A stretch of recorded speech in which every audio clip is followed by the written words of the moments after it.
Hi, Ms. Banks. How are you doing?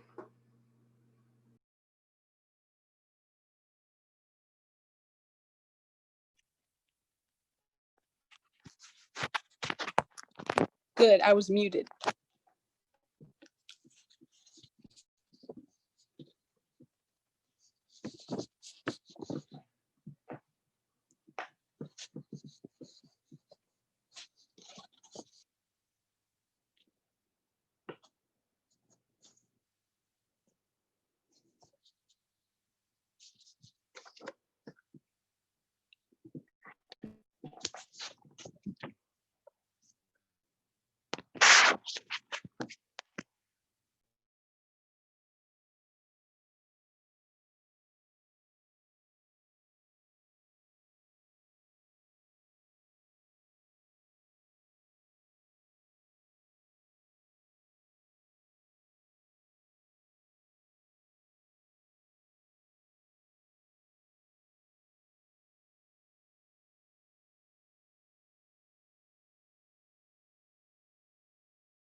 Do I have all board members here?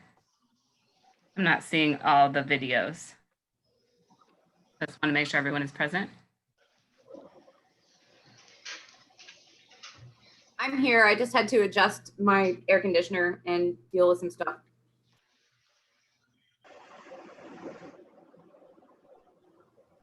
So if board members are at your computers and ready to go, if you could turn your video on just for a moment so I can make sure that everyone is here.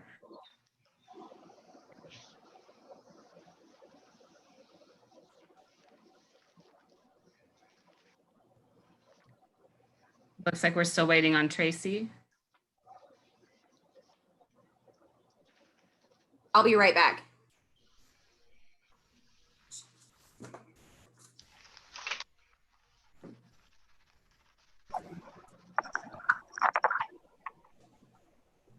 We're also, Dr. Adams up and Tracy, I think are in a, just.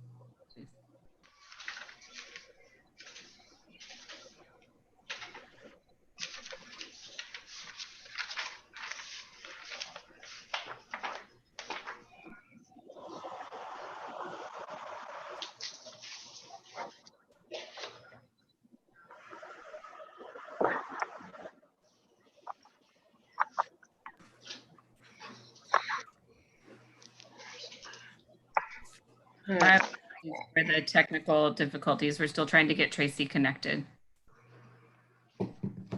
Okay, I'm here.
All right, apologies. No worries. Before we begin our meeting tonight, I would like to ask that we all pause for both a moment of reflection in remembrance of those who have lost their lives to police brutality, as well as a moment of recognition that the racist nature of our systems and societal structures is contributing to these acts every day and will continue to do so until we make the intentional and long-lasting changes that we so desperately need.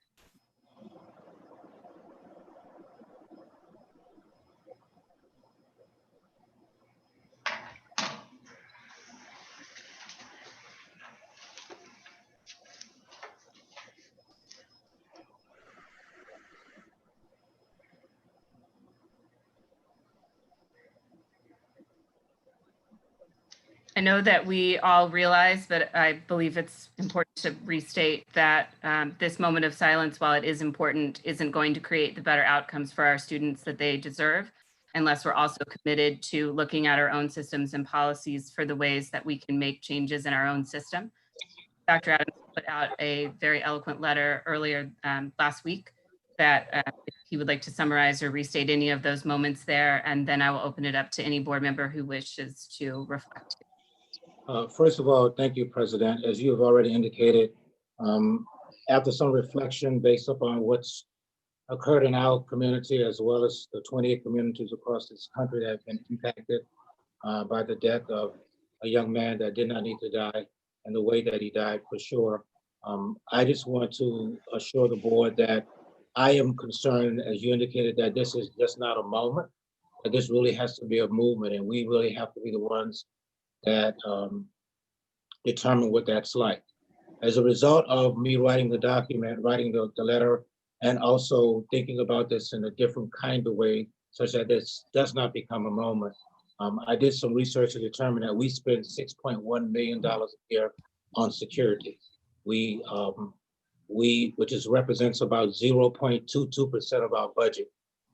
Adam Lang, Mr. Lang, last school year, when he was impaneled as a board member, asked to attend our training around security. So I spent some time today, yesterday, this weekend, going back and looking at the agenda that we provided to our 136 security officers. In that training, there was nothing around de-escalation.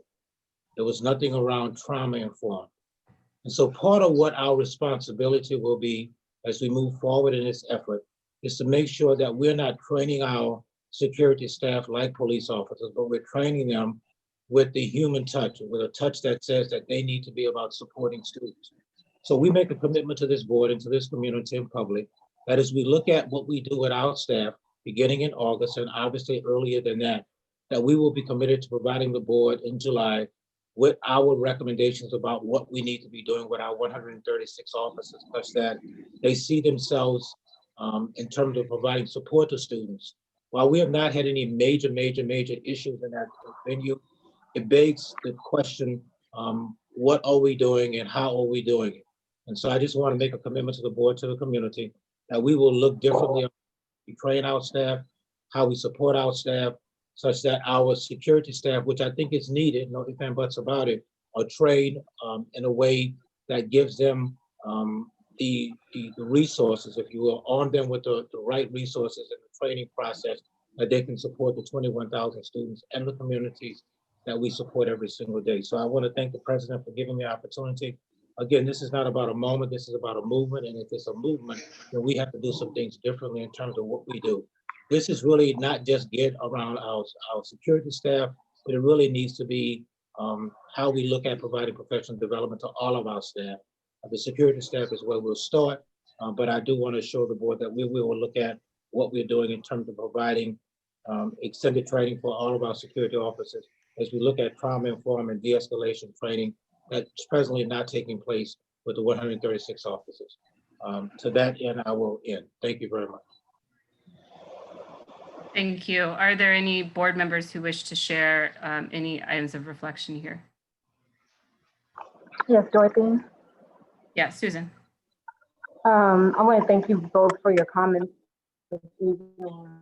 And, we're all facing, hard times in the midst of the pandemic. And then what we're facing right now in our community, around the Black community specifically.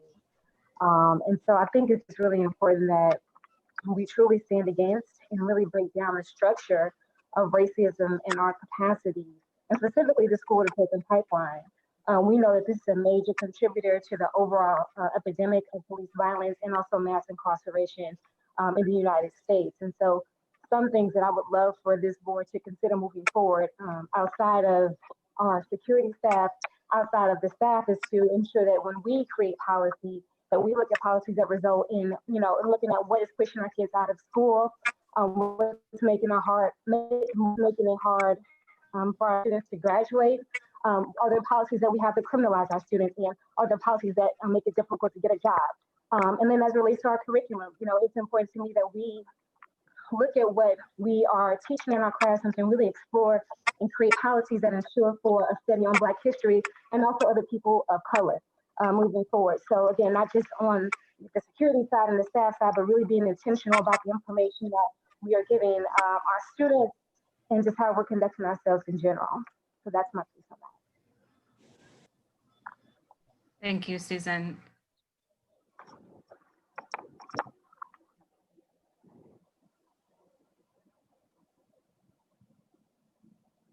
You're on, make...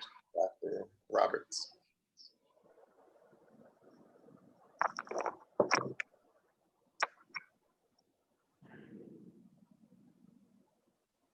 thank you for that. I was pleased to read Dr. Adams' statement earlier this week, referencing the tragic event that happened to Mr. George Floyd. And I feel much better this evening knowing that this board, Dorothy, you put forth a statement and to the community, and that was one that was really needed. So again, otherwise we would have been absent. Our voice would have been absent from the stage. So thank you for that. And you too, Susie.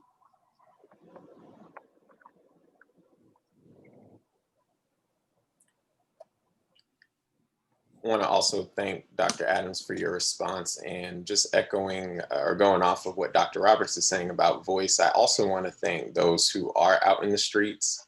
I saw some great things and some great protests, and I know people feel differently about protests, but I want to reiterate that protest comes from the voice of the unheard. So in addition to making sure that we are speaking out against police brutality and not reinforcing that through our own systems, I also want to thank those who are fighting for Black voices as well, and those who are in allyship and making sure that those out there who are trying to suppress and silence Black voices don't have the opportunity to do so.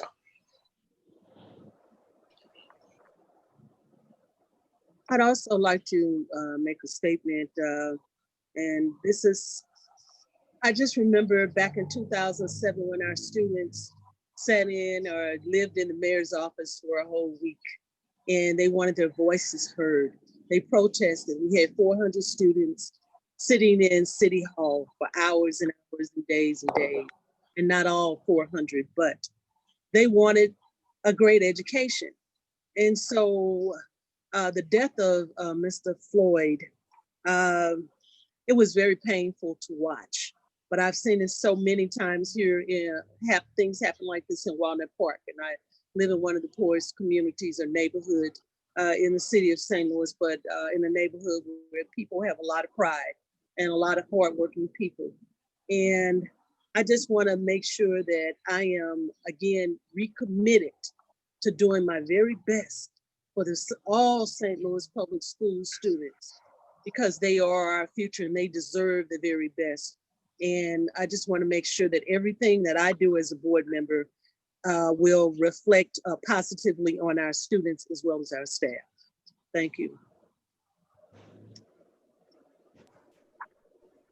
I would love to build on sort of what Donna said about our responsibility as board members. I'm really hoping that as a board, we can commit to eliminating disparities based on race in things like special education, diagnosing, access to gifted education programs, coursework, curricula, materials that we can use to ensure that we're getting multicultural worldviews and viewpoints. And I would really like to reevaluate our security training procedures and protocols. I think that there are also things that we can do to ensure that we're working to hire Black leaders as teachers and staff members, and continue those efforts. I know that we've started them, but making sure that we're hiring and retaining those role models for our students. And in the same vein, equipping our white teachers to, to be prepared with the tools and skills and knowledge that they need in order to provide an equitable education to all of our students. And so, like I also appreciate everyone who is, taking action in St. Louis right now. And when I think about what we can do as a board, and what we can do as a school community, as a district community, these are some of the things that come to mind. So I'd really like to see us commit to taking action in some of those areas.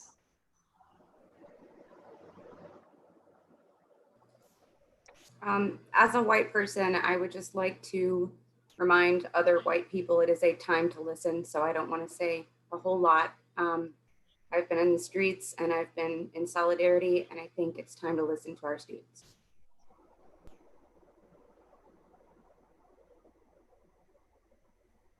Is there anyone else who has any words that they wish to share at this time? So I am encouraged as we go into this next school year that we're identifying a lot of opportunities and a lot of work that we have to do. And if we can use these ideas that we've generated here tonight as a framework for that next school year and ensure that, as Dr. Adams has been pointing out, that this is not just a moment, but we are building some momentum here around these things, and really encourage us to look deeper into all of these ideas that we generated here tonight. So we do need to move into our regular meeting. So is there a motion to approve and adopt the June 9th, 2020 regular business meeting agenda? I move that we approve and adopt the June 9th regular business meeting, sorry, June 9th, 2020 regular business meeting agenda. Is there a second? Second. Questions or discussion on the agenda? Ms. Lewis.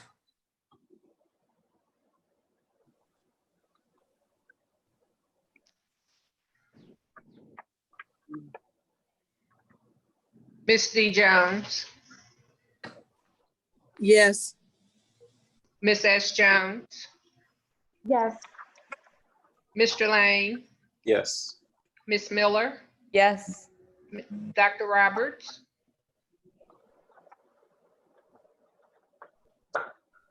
Dr. Roberts, Yes. Mrs. Val, Yes. Mrs. Rhodey Collins. Yes. The motion has passed. Thank you. Dr. Adams, are there any student or staff recognitions this evening?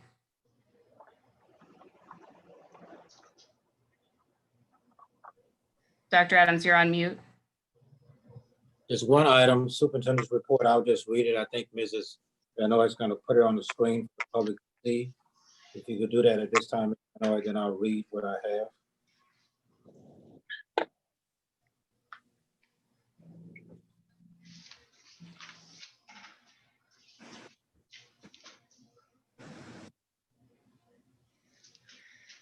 So at this time, I want to say congratulations to the students, staff, and families of Nance Elementary and Mason Elementary.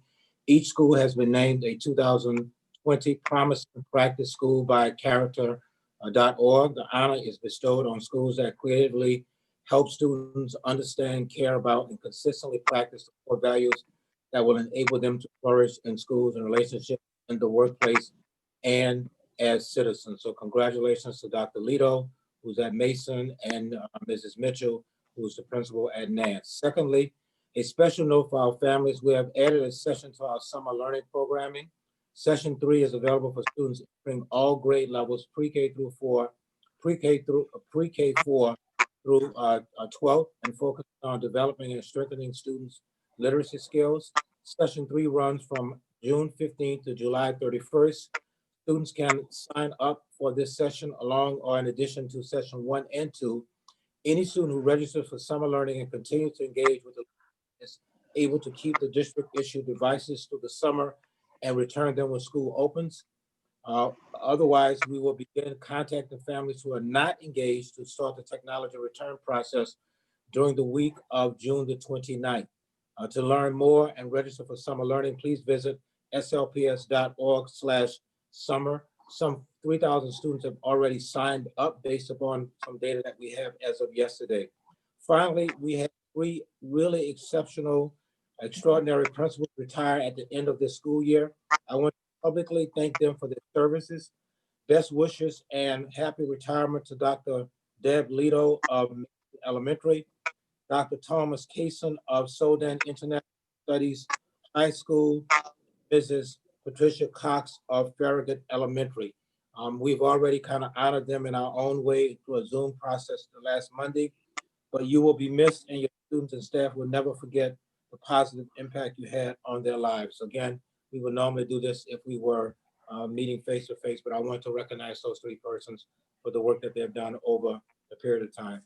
So thank you very much, board and board president. Those are the only comments I have at this point in time. Thank you, Dr. Adams, and congratulations and happy retirement to everyone. At this point, we will move into our annual board officer election. So I will turn this over to Dr. Adams, who will chair the election process for board president. And then the newly elected president will chair the remainder of the meeting. So I'll start by reading the duties of the president. It shall be the duty of the president to preside at all meetings of the board, preserve order, enforce rules, sign all bonds, letters, agreements, deeds, and leases ordered to be executed by the board, and appoint the chairpersons and members of standing and ad hoc committees. The president of the board shall serve as an ex-official member of all and of any and all standing and ad hoc committees of the board. The president shall appoint the board's representative to professional organizations in which the board holds membership. It shall also be the duty of the president to act as ex-official member of the Board of Trustees of the Missouri Botanic Garden, pursuant to the provisions of the last will and testament of the late Henry Shaw. It shall also be the duty of the president each year immediately after the selection of a depository of the Board of Education for the succeeding year to notify the treasurer of the state of Missouri and the collector of revenue of the city of St. Louis to make all payments of money belonging or distributed to this board to said depository as indicated by board approval. At this point in time, the floor is open for nominees for the president of the Board of Education.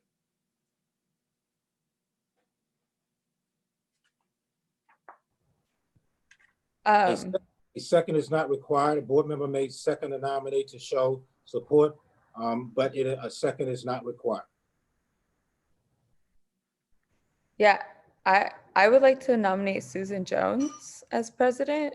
In the time that I've spent with Susan on the board, she's been an incredibly strong board member. She's always made me think.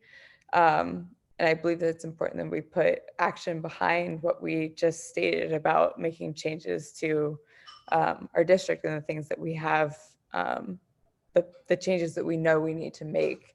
And I believe that Susan is someone that is eminently capable of doing that, and is a role model in my mind, and I believe in the minds of many of our constituents.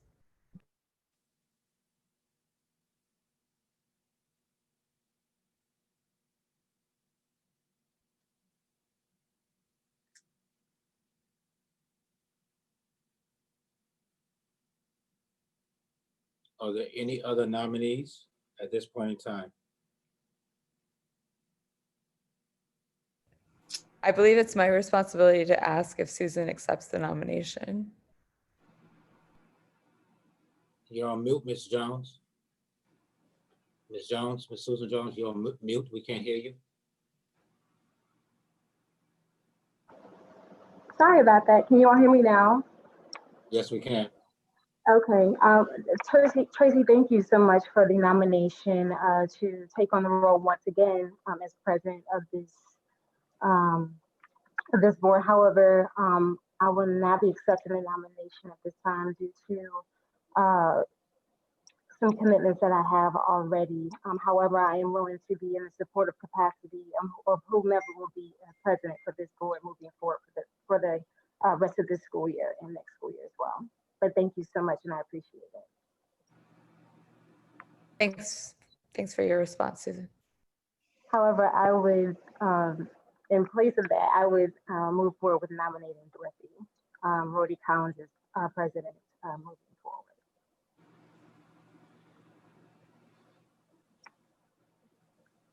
I will accept that nomination.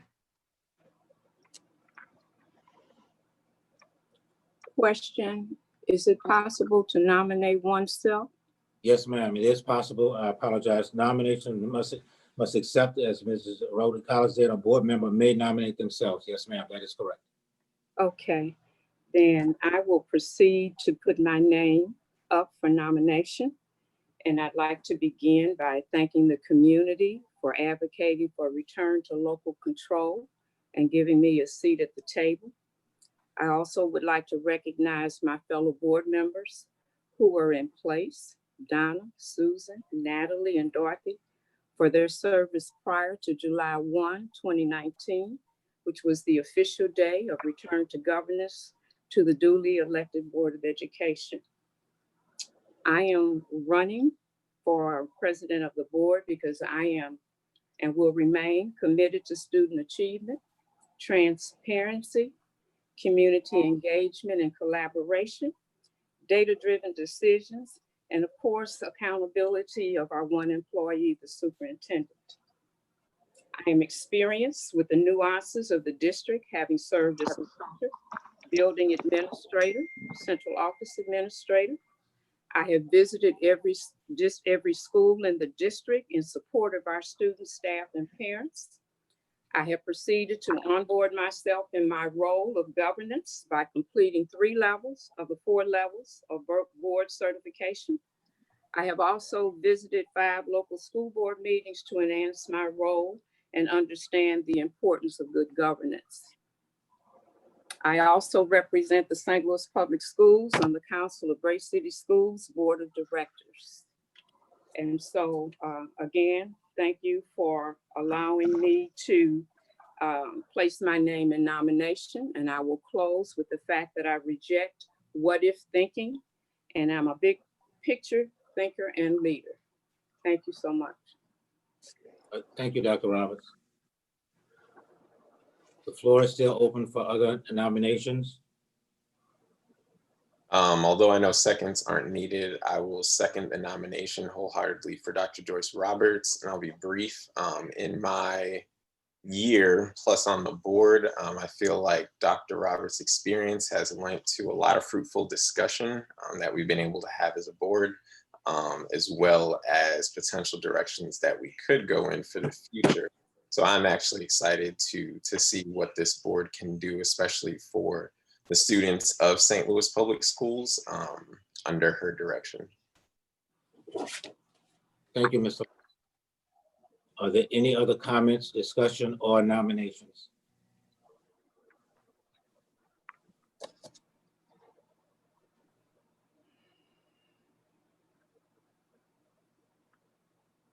At this point in time, there's no further discussion. Mrs. Lewis, if you don't mind taking a roll call vote.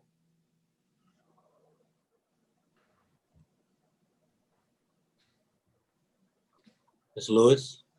Yes, sir. Ms. D. Thank you. Jones, What are Are we we, voting for? I'm sorry. Mr. Lang, you had a question? You just said roll call, but what are we voting? I'm sorry, a roll call vote for who you are voting for. So we're saying name. Okay. Yes, sir. Yes. Saying the name My person confusion. they're voting for. Yes, sir. Ms. Lewis? Ms. D. Jones, my vote will be for Dorothy Rhodes Collins. Ms. S. Jones, Dorothy Rhodey Collins. Mr. Lane, Dr. Joyce Roberts. Ms. Miller, Dorothy Rhodey Collins. Dr. Roberts, Dr. Roberts. Mrs. Fowl, Dorothy Rhodey Collins, Mrs. Dorothy Rhodey Collins, Dorothy Rhodey Collins. with 5 votes for Dr. Rhodey Collins, 2 votes for Dr. Roberts. Dr. Rhodey Collins is the president. Thank you. Thank you very much, board. Turn it back over to the president at this point in time to do the other elections. Thank you. Thank you, and thank you, board. It truly is an honor to serve in this, and I will give you my continued dedication to the students of this district. At this time, we will be moving into elections for vice president. So I want to start by reading the duties of that officer. So the vice president, in the absence of the president, shall serve as president pro tem and perform the duties of the president. In case of a vacancy in the presidency through death, disability, absence from the country, or other situations rendering the elected president unable or unavailable to perform the duties of the office, the vice president shall serve as president pro tem until the president resumes the office or the board declares the office vacant and elects a president to serve out the term. Are there nominations for vice president? I would like Hearing to nominate- hearing that Susan was willing to accept a supporting role and standing beside all of my statements about her like eminent capability and the importance of her leadership in my time on the board, I would like to nominate Susan Jones as vice president. And Susan, I'm going to go ahead and just ask you before I hang up if you would accept that nomination. I would accept it.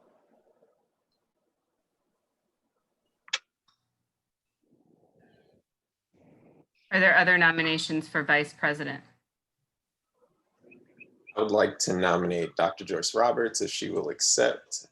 Again, I think her expertise and experience would lend to supporting this board as a whole, as well as this district. And again, moving forward in the best interest of our students.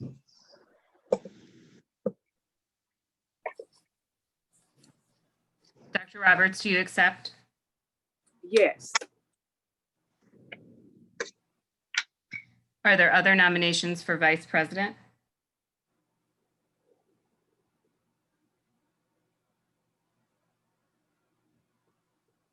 At that time, is there any discussion or statement before we vote?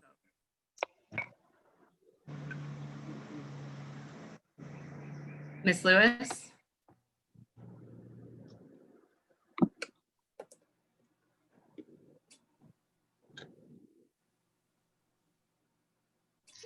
Ms. D. Jones, I have to abstain because we're related. Ms. S. Jones, Susan Jones. Mr. Lane, Dr. Joyce Roberts. Ms. Miller, Susan Jones. Dr. Roberts, Dr. Roberts. Mrs. Val, I am honestly undecided. Could you come back to me? Mrs. Rhodey Collins, Susan Jones? are you ready, Mrs. Val? Susan Jones.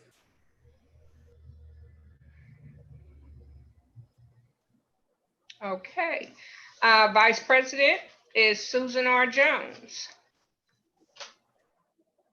Thank you, everyone, for your vote. Moving into secretary, I'll start by reading the duties of secretary. The secretary shall execute such documents and perform such acts as required to be executed and performed only by an officer appointed by and directly responsible to the board. The secretary shall have custody of the book of record of board proceedings and perform such other duties as the law requires and the board assigns. The secretary shall promptly furnish copies of all communications directed to the board to each board member in time for the next meeting. It shall also be the duty of the secretary to cause written responses to be made to questions or requests for information made by speakers at board meetings when such questions or requests are not answered.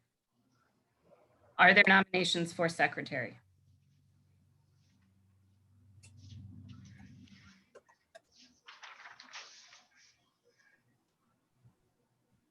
I would like to nominate Natalie Bowell as secretary. If she would accept, I believe that she's been an important member of the board in terms of like keeping us on track, making sure that we are recording things in accordance with law, and it feels like the right role for her. So Natalie, if you'll accept, I would nominate you for that role. Thank you, Tracy. I will accept, however, given that I have been serving as vice president and I have served as secretary before, I would like to yield that nomination to anyone else who is interested in learning. But that said, I am willing to do the job.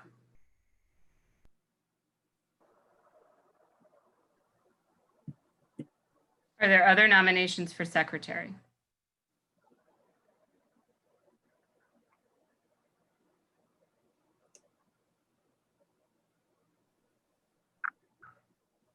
Any discussion on the nominations?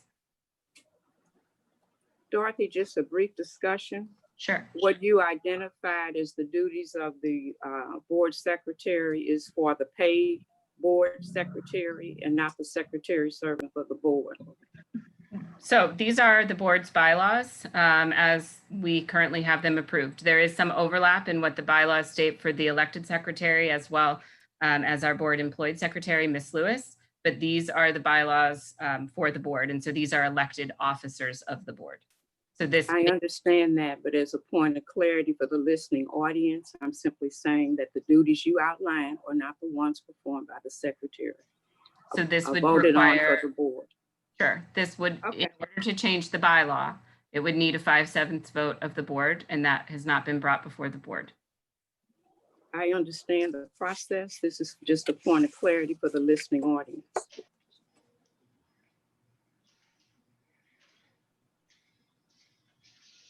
Any other discussion? Ms. Lewis? Miss D. Jones,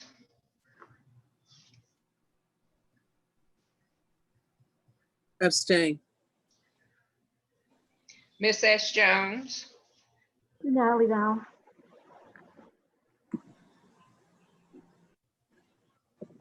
Mr. Lang, Abstain.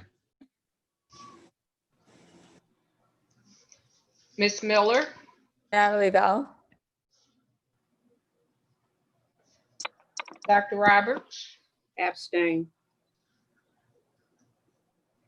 Mrs. Val, Natalie Val, Mrs. Rhodey Collins. Natalie Val. We have a 4 vote for Mrs. Val and 3 abstentions. Mrs. Val is the secretary. Congratulations.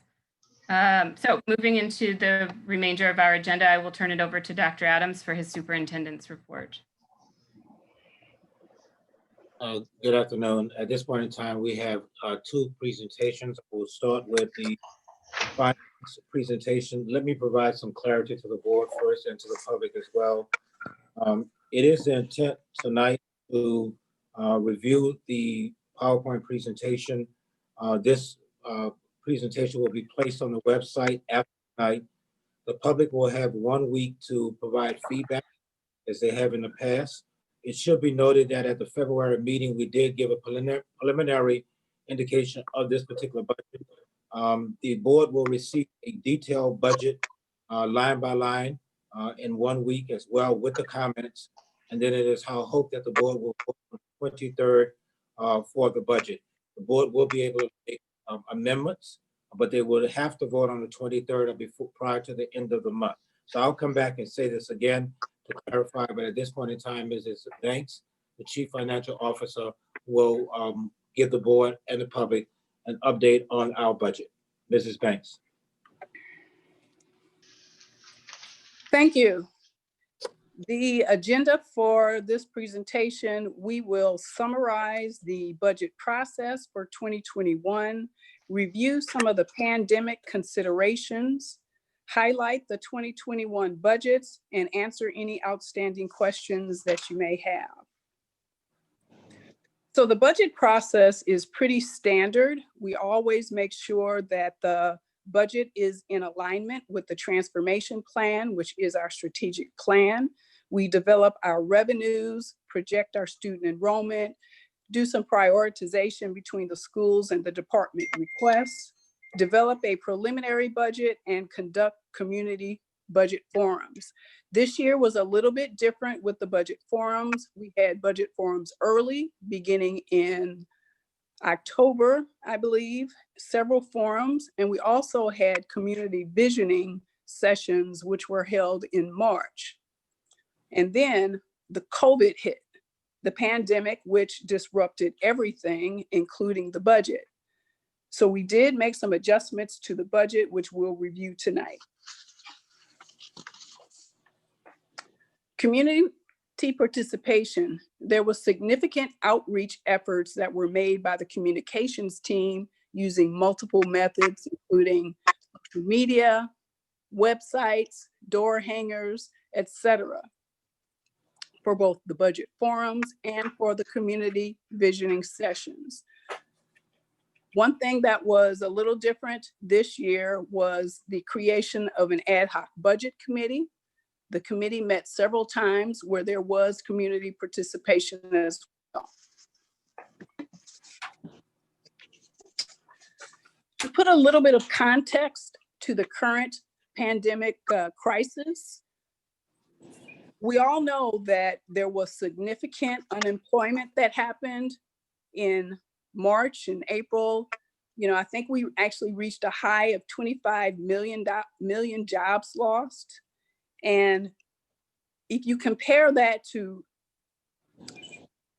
the fact that generally it takes over a decade to have that type of job loss, and in comparison to the Great Recession, which was in the 2008, 2007, 2008 timeframe, only 9 million jobs were lost during that time, and that happened over a period of 2 years.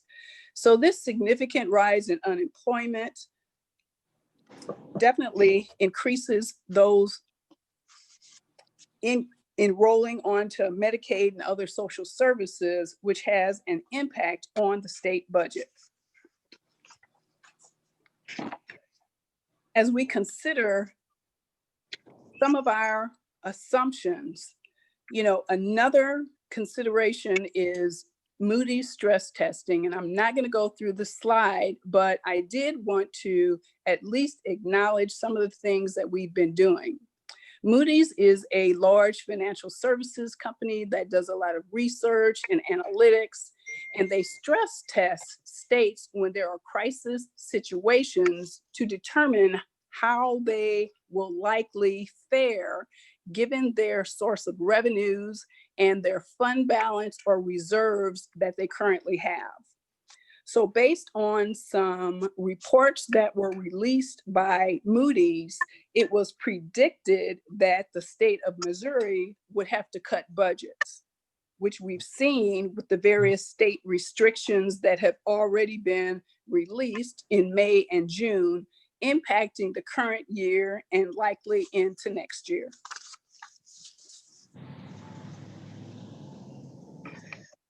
So as we did a review of our major revenues over time, looking back to 2007, 2008, up until the current year, we were able to see what happened during the Great Recession and how did that impact the revenues that we rely on most heavily.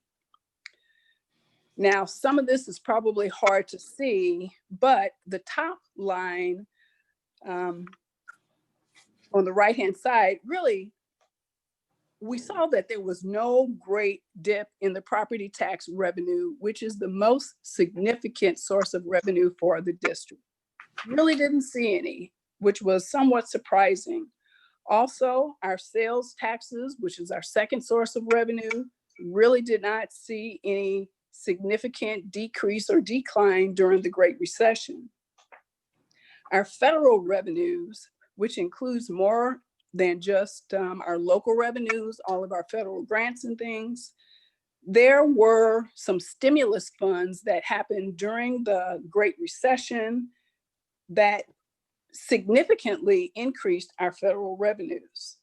We know that we have CARES funds this year that we already have heard about, but nothing to the extent that was seen during the Great Recession. So we don't know if there are going to be more stimulus funds forthcoming, but from a federal standpoint, during the Great Recession, there were a great number of revenues. And then state aid, which is really the major decline line that you see on the chart, most of that was due to enrollment reasons and lack of the state fully funding the formula. Some of it was due to the crisis, but you can see that that is the major source of revenue that had the biggest decline. So looking at our 2021 revenue assumptions, kind of with that background in mind, we've determined that from our local revenue, and this is primarily impacting our general operating budget or GOB, that property taxes will be down 1%. Now, we don't know about the assessed valuations. We don't receive those from the city until late August or early September. The tax rate won't be set until September. So some of that also will impact our property tax revenue. But generally, we've assumed that property taxes will be down 1%. And that is by far our largest source of revenue. Sales taxes, we anticipate will be down 7%. Sales taxes, although a large percentage of our revenue, is a much smaller percent as compared to property taxes. We listened to the governor calls where they indicated that state sales taxes were down significantly. So we landed on the 7% reduction in sales taxes. As we look at our state revenue, this is mostly related to our general operating budget again. Our basic formula or state aid revenue will be down roughly 50%. But again, much of the reduction is due to our lower enrollment and also a lack of summer school. Our summer school that we would have had this June would have been included in next year's revenue. Transportation, we also assume will be down 10%. The state has released some of the funding estimates. We have assumed that based on what the state indicated would be the transportation, we took another 10% off of that, and we've already seen some of that come to pass. From a federal revenue standpoint, this is really all of our revenues, all of our funds, all of our federal revenues, including our grants, food service, title funds, all of that. We see most of those revenues as being fairly stable. We do know that we will receive $13.6 million in CARES revenue. We've been approved for that already. And of that 13.6 million, about 10.5 million to 11 million will be directly for the district, whereas the other $2 million or so will be for the non-public Catholic and independent schools that are within the city. We do know that there are some waivers with our federal revenues that we'll be able to take advantage of as well.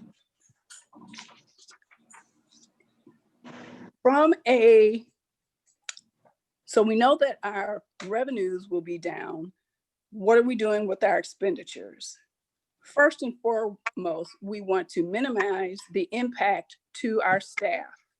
We want to make sure that schools stay as whole as possible. We want to leverage funds, meaning that if there are any staff that are being paid for in one source of funds, general operating in particular, where we know we're going to have some reductions, will we be able to maintain those funds in another revenue source?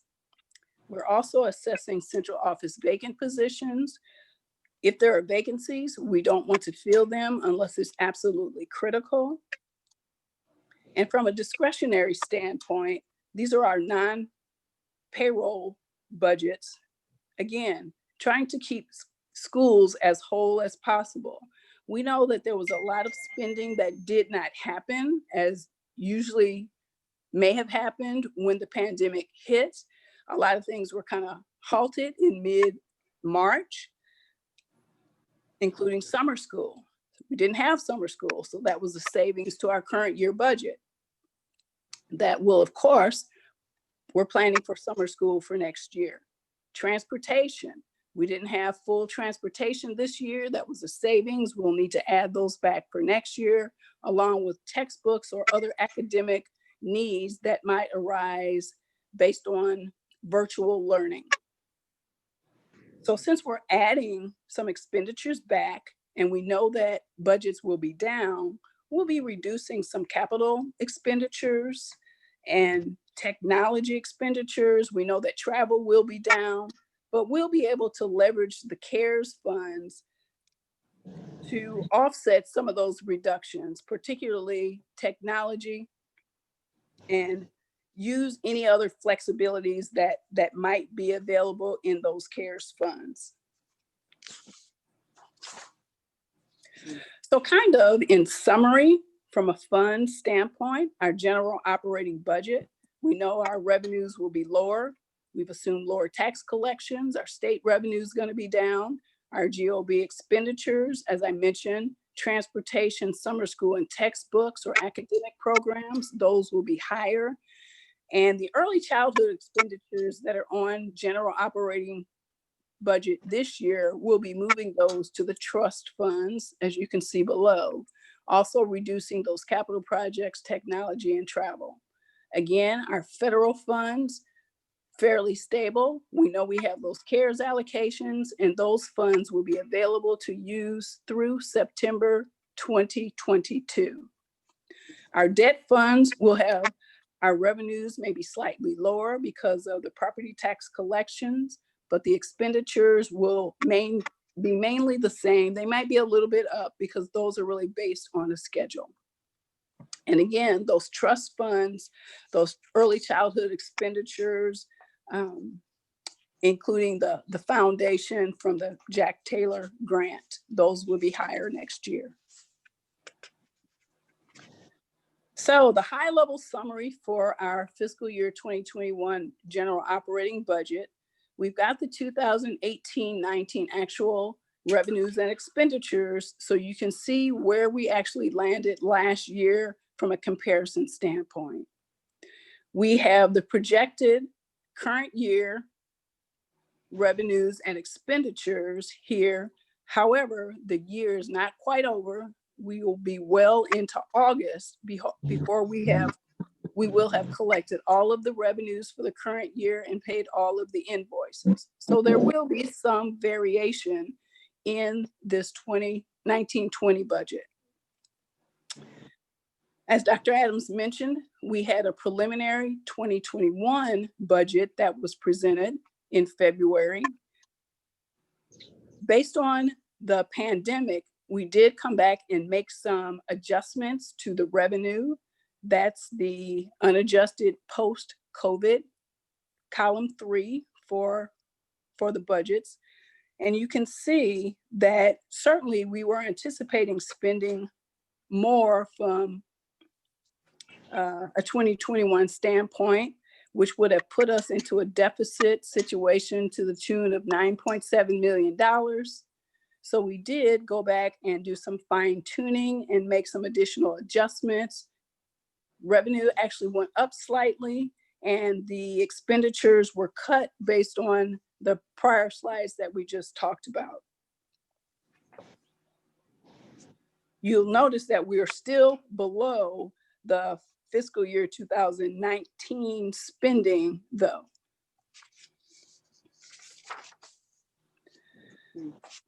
So as we go into next year, we're certainly being very cautious. We know that things are changing week by week, but this is where we anticipate we'll be at this time. We've got our 2020 original budget, our projected budget, and our proposed budget for 2021 in all of our different fund categories. We've talked about the reduction in general operating budget to the tune of about $15.7 million. The CARES money in federal, that will be the big boost. So overall, we anticipate that our revenues will only be down about $3 million. A little bit different when you look at our expenditures in the various categories. Of course, the CARES dollars in the federal category, that's where you see the biggest increase. We do anticipate some increases in general operating and also in the trust funds, which is primarily those preschool expenditures.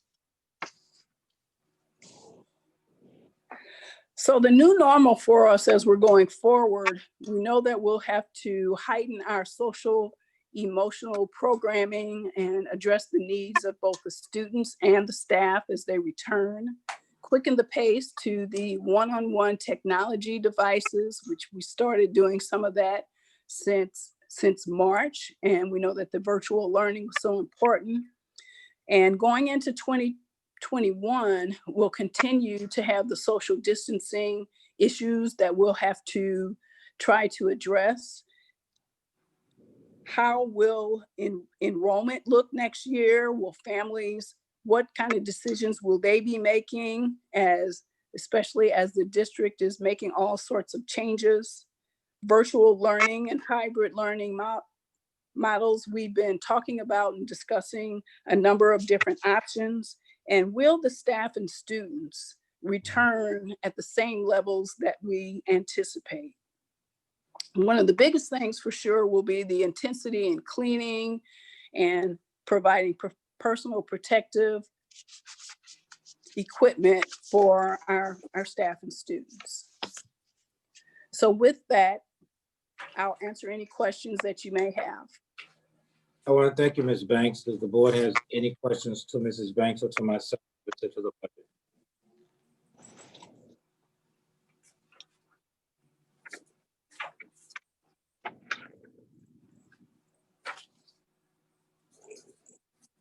I have a couple questions. So I'm wondering, as Ms. Banks stated, the, I guess, financial picture is changing on a pretty rapid basis.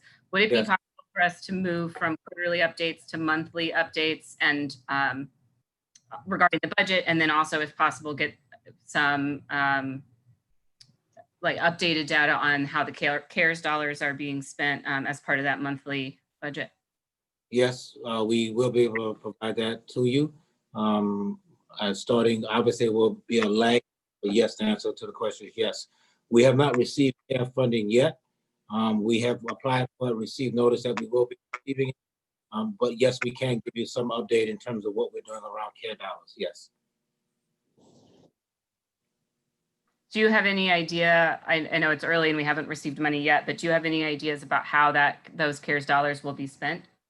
We made a request for dollars to be spent around social promotional, technology, and PPE equipment at this point in time. So masks, thermometers, also for technologists so that we could do the one-on-one, one-to-one, additional cleaning supplies, likely the notion of extended extra service pay if security have to work longer periods of time, or custodians as well. Those are some of the things that we put in our application.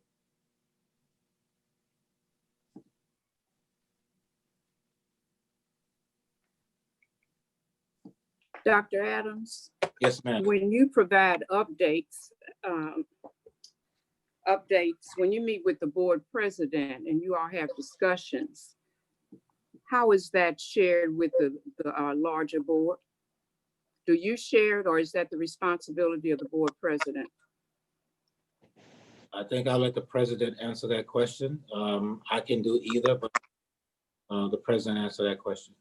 Okay. Generally, so just to provide an overview of how Dr. Adams and I communicate, we have weekly meetings. We meet on Wednesday mornings. Generally, those meetings are around following up on action items from previous meetings. So intentionally Wednesday mornings is a good time because as clearly our meetings are on Tuesday.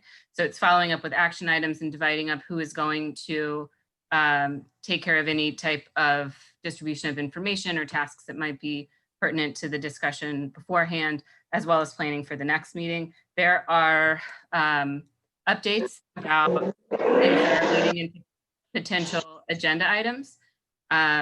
So providing updates so we know how to pace the agenda and figure out what month things would lay. So if there is a desire from the board to get some additional details from those meetings, I can certainly provide that. But it is generally regarding meeting business. There are no secrets. So I'm happy to give you a rundown following our conversations if that's something the board wants.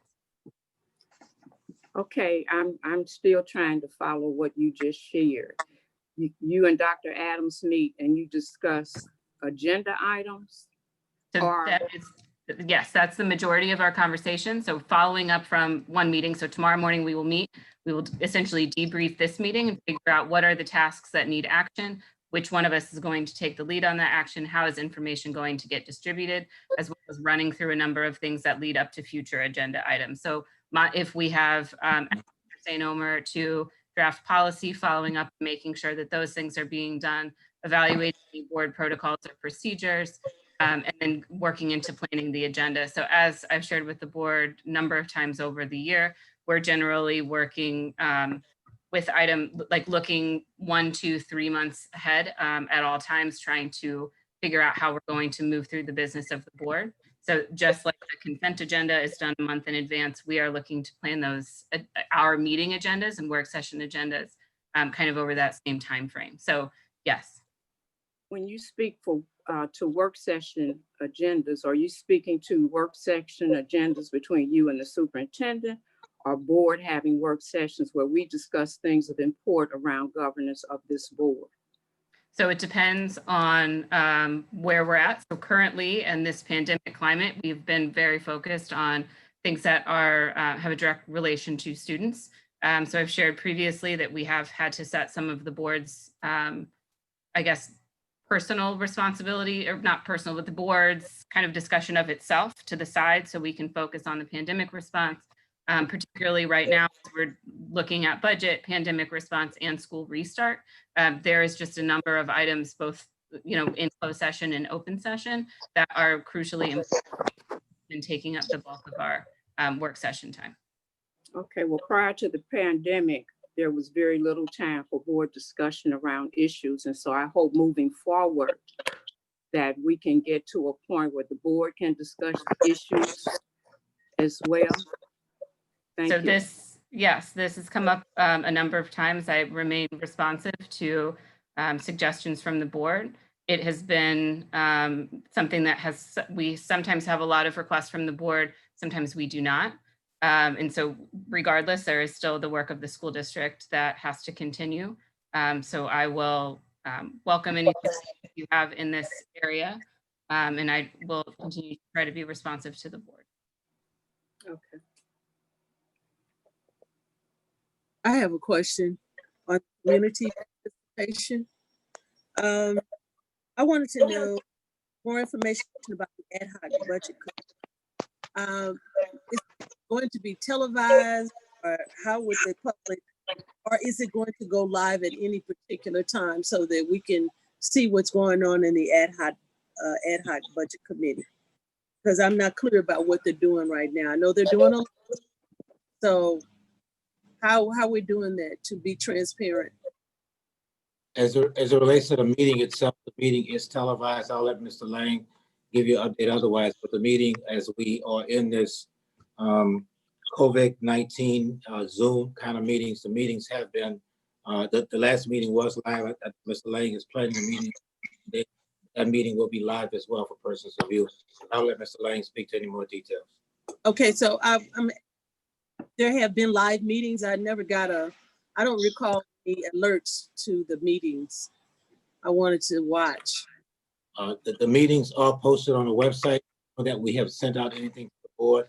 For the next future meeting, I'll make sure that a link is sent to board members who want to watch the meeting, but the meeting has been live and recorded. So we do have a meeting recorded, and we could give you a link to see the meeting that was recorded. It is on the district's website for anybody that could see the last meeting that took place. I think it was last Friday, if I'm correct. Thank you, Dr. Adams. And to follow Thank up, you.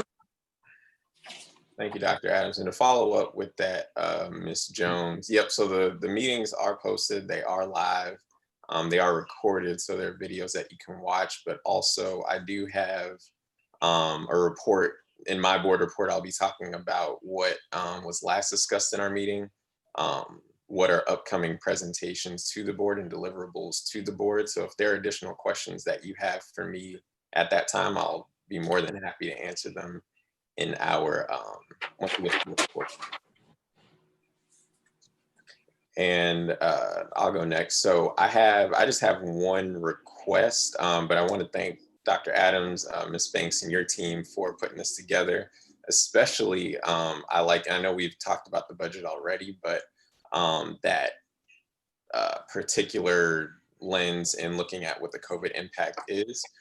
For the sake of transparency, would you mind just discussing, like, in terms of emergency? I know we have COVID dollars coming in, but in the sake of transparency, we did talk about the fund balance and then that being used for any emergency deficits. I would just hate for the public to see a negative number and assume that we have no plan for that. So would you mind just shedding some light, like you did for us, about reserves, those emergencies, and the fund balance, if we need to dip into those? But I know we're hoping that the COVID fund, the CARES funds, account for it. I want to make sure that makes sense, though. Yes, sir. Thank you, Mr. Lang. At this point in time, we feel comfortable that we can balance this year's, at least the upcoming budget, by making the kind of adjustments that Ms. Banks has indicated: freezing salaries, freezing positions, moving dollars out of early childhood trust fund to the GOB, and also use some of the CARE dollars to likely cover some of the things that might be impacted by COVID-19. What we are unsure of, as Mrs. Banks indicated, is we don't know. While she does an excellent job of making estimates and projections, we really don't know what's going to happen. We are on uncharted territory. So the budget surplus that we have, that might be shown on the slide, could be possibly used to address any kind of outstanding issues that come if property tax don't come in the way they want to. I'll just give you an example today. Mrs. Banks emailed me earlier today to indicate that the June payment that we expected to get, we will not be getting any money in June for transportation as well as for any state dollars. Why? Because the governor reduced the DESE, the elementary the K-12 budget by some $131 million, and we had some estimates that we believe that we were going to get XYZ dollars. We learned today that we're not going to get any dollars at all. As a matter of fact, it seems that we might have to give the state some money back. And so those are the nuances that occur.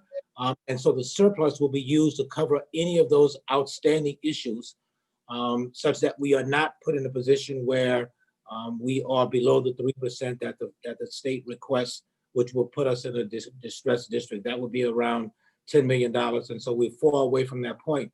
But to your point, Mr. Lang, we are going to balance the budget based upon using a number of different strategies, as I already indicated, and the surplus dollars may be there to assist us if the revenue doesn't meet the expectations that we think that might occur. Thank you. And thank you for specifying there too, because I know I've asked in the past, and I know members of the public have as well, about what do we use our surplus dollars for? So thank you for clarifying. Thank you.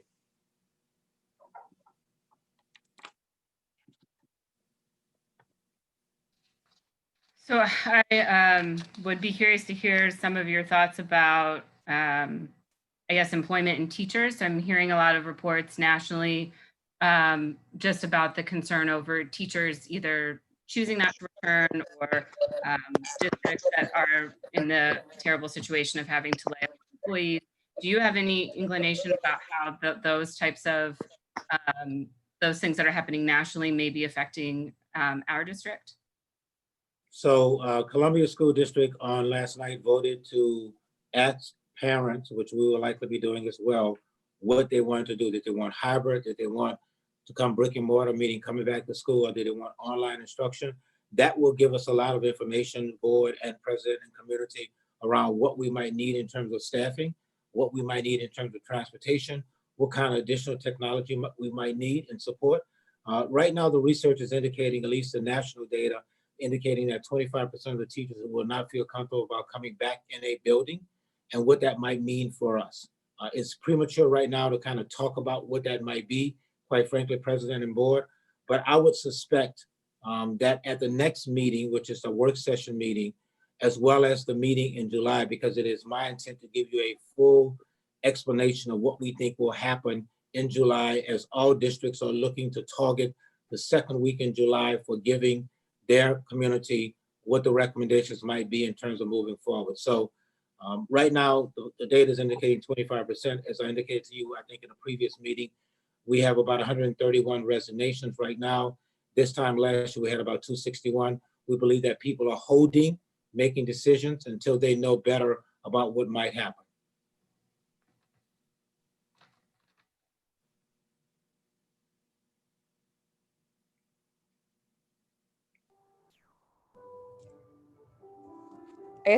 I guess I have a couple of questions. So I'm looking at the slide that's talking about assessing central office vacant positions and leveraging CARES funds, which are flexible. I'm wondering what exactly those sort of like bullet points have in mind, or like what does that mean to assess central office vacant positions?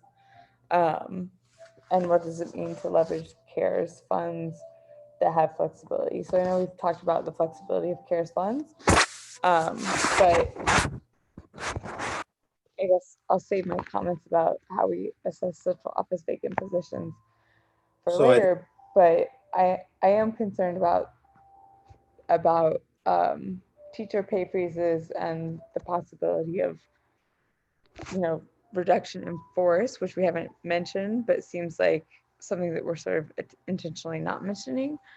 And that in sort of like juxtaposition with the assessment of central office vacant positions. So if you could address that, I'd really appreciate it. Yes, ma'am. Assessing central office vacant positions, as we normally go through the school year, persons resign. Some persons after July 1 may move on to another position. We will assess if we need to fill that position or if we have the ability to backfill with another staff member who can pick up additional responsibility.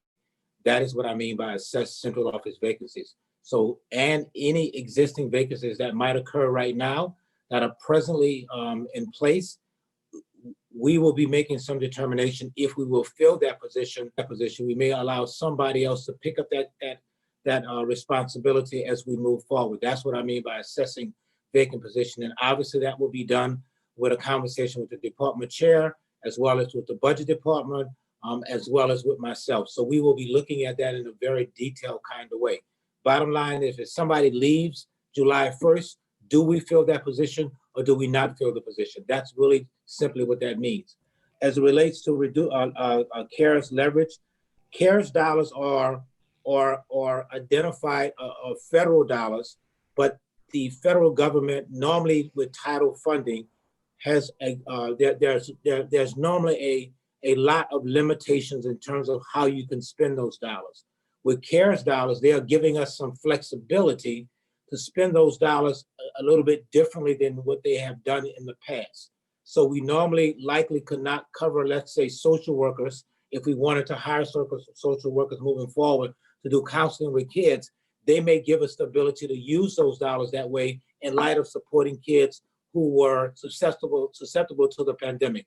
That's the kind of flexibility that the CARES dollars might give us that title dollars otherwise would not give us. And I'm just using that as an example. I'm not saying exactly that is going to happen, but that is one of the flexibilities, or even technology.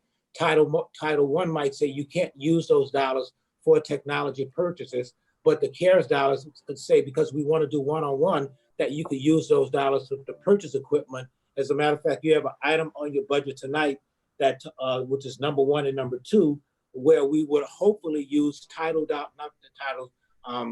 CARES dollars to cover that cost moving forward. So that's the kind of flexibility that's being talked about. In terms of reduction in force, at this point in time, we do not anticipate a reduction in force of any staff persons at school sites. That might change, Ms. Miller and board, if only 80% of our student body comes back. We don't know that right now. But at this point in time, we do not anticipate a reduction in force of any staff positions right now. We have made some adjustments as it relates to administrative positions for assistant principals prior to the pandemic taking place. So we did reduce a couple of assistant principals because the population of the school was under 400, and that drives having an assistant principal. So that's the only reduction, quote unquote, in force that occurred. And even with that reduction, those persons were assigned back to classroom teachers as opposed to administrators. But that's the only reduction that I can think of right now based upon everything that we just talked about. Thank you. I appreciate the answer. I guess I have a couple of follow-up questions. So when it comes to assessing the central office vacant positions, what you're saying makes sense. I feel like in the past, so what you're saying is that we're deciding whether or not filling those positions is necessary. So it's possible we could save money by not filling those positions, Yes, ma'am. and that feels good to me. And then when it comes to the flexibilities of the CARES money, I know we've talked about in other meetings that we will receive sort of like line item expenses for those Yes, ma'am. funds. Yes, ma'am. I guess I do have a question about you're sort of talking about the virtual and hybrid learning models as the new normal, and sort of how we don't anticipate a reduction in force. And so I'm wondering how the virtual learning and the hybrid learning models align with your prediction for no reduction in force and no teacher layoffs, and how we plan to make sure that we keep not only schools but teachers whole during this time. I think that's an excellent question. And with all due respect, Ms. Miller, I would like to come back and make my recommendation to the board at the next board meeting, the work session, or the July meeting, because I don't have enough data right now. I really want to survey families for them to tell us what they want to do. And based on what they tell us, we will determine if it's online, virtual, or brick and mortar. And right now, we just don't have enough information. I can give you what I think, but I would really like to, in a public arena, be a little bit more specific and not general, because I think it raises a lot of questions. The board president and I had a conversation today about this same exact topic. And I said to her, as I'll say to you and the board, I would rather have a little bit more information before I put anything out there in the public arena, and then I have to backtrack on it. And I don't want to do that. And I don't want to cause people unnecessary angst, if you will, in terms of saying something. So give me a little bit more time as we continue to have conversations with our principals and also with our parents, as we will be surveying them to determine what happened. And that's a long way of saying, please give me a little bit more time.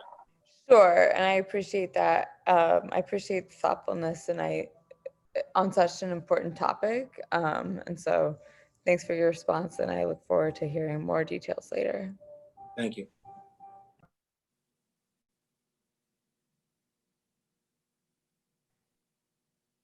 So I have one last question. Thinking about the consent agenda, and I know that the process, as I mentioned earlier, is several months in advance. So I just would like to put it out there that as we go through the next couple of months consent agendas, if there are things that on, I guess, further evaluation or in light of changing finances, if there are things that we need to reevaluate or consider pulling, or they no longer seem like the most prudent use of our money, if we could be alerted to those things just as we go through, since they are prepared in advance.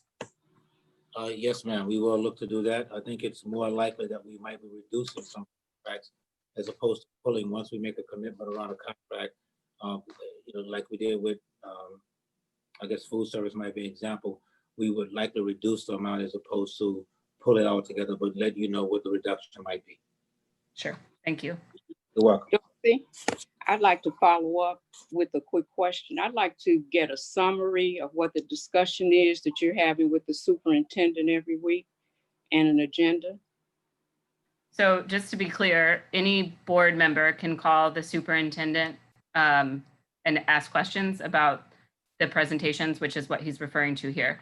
This was not our weekly scheduled meeting. I called him today because I had questions about the consent agenda items and about the presentations.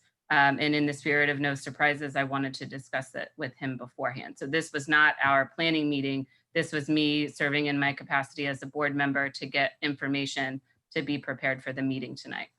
Can I And jump the in real reason fast why and just the reason why I'm asking that question is because I'm very comfortable calling the superintendent and asking him questions.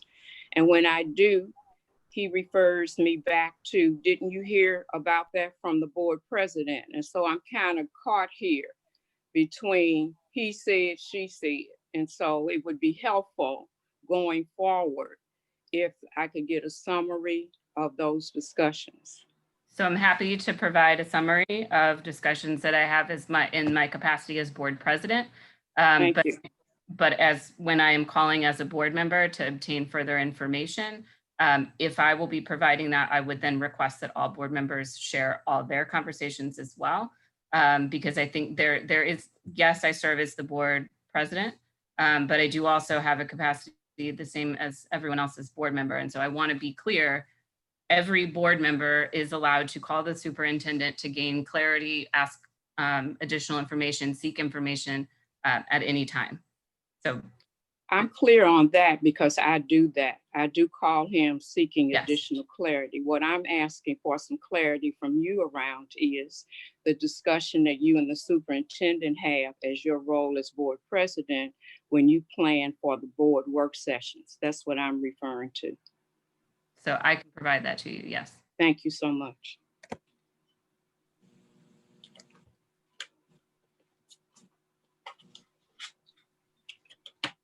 I also just want to throw out there that like I've asked for that kind of clarification in the past from both Dr. Adams and from President Rowley Collins, and neither one of them has been like hesitant about providing me that information. In terms of, I'm thinking specifically about the meetings that we were talking about earlier this year, and my sort of concern around our being included in those meetings and sort of having the transcripts or the like sort of information from those meetings. And I know Don and I actually talked about this. I haven't ever had an instance where Dr. Adams or President Rowley Collins was hesitant about providing information. So I'm just throwing it out there that I think any kind of like communication that we can engage in is going to be more helpful than not.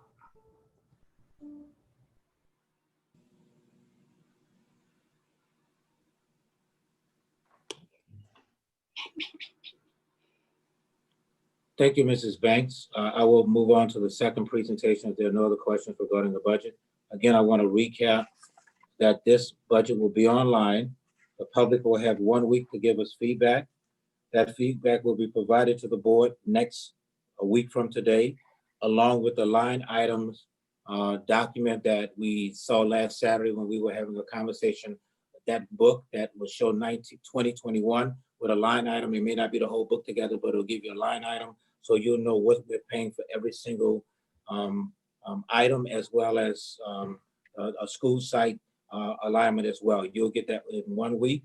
And my hope is that you will vote on the budget on the 23rd at the work session, and we will post that for voting as well. Thank you, Mrs. Banks. Mrs. Van Oy, do you mind going to the second presentation, please?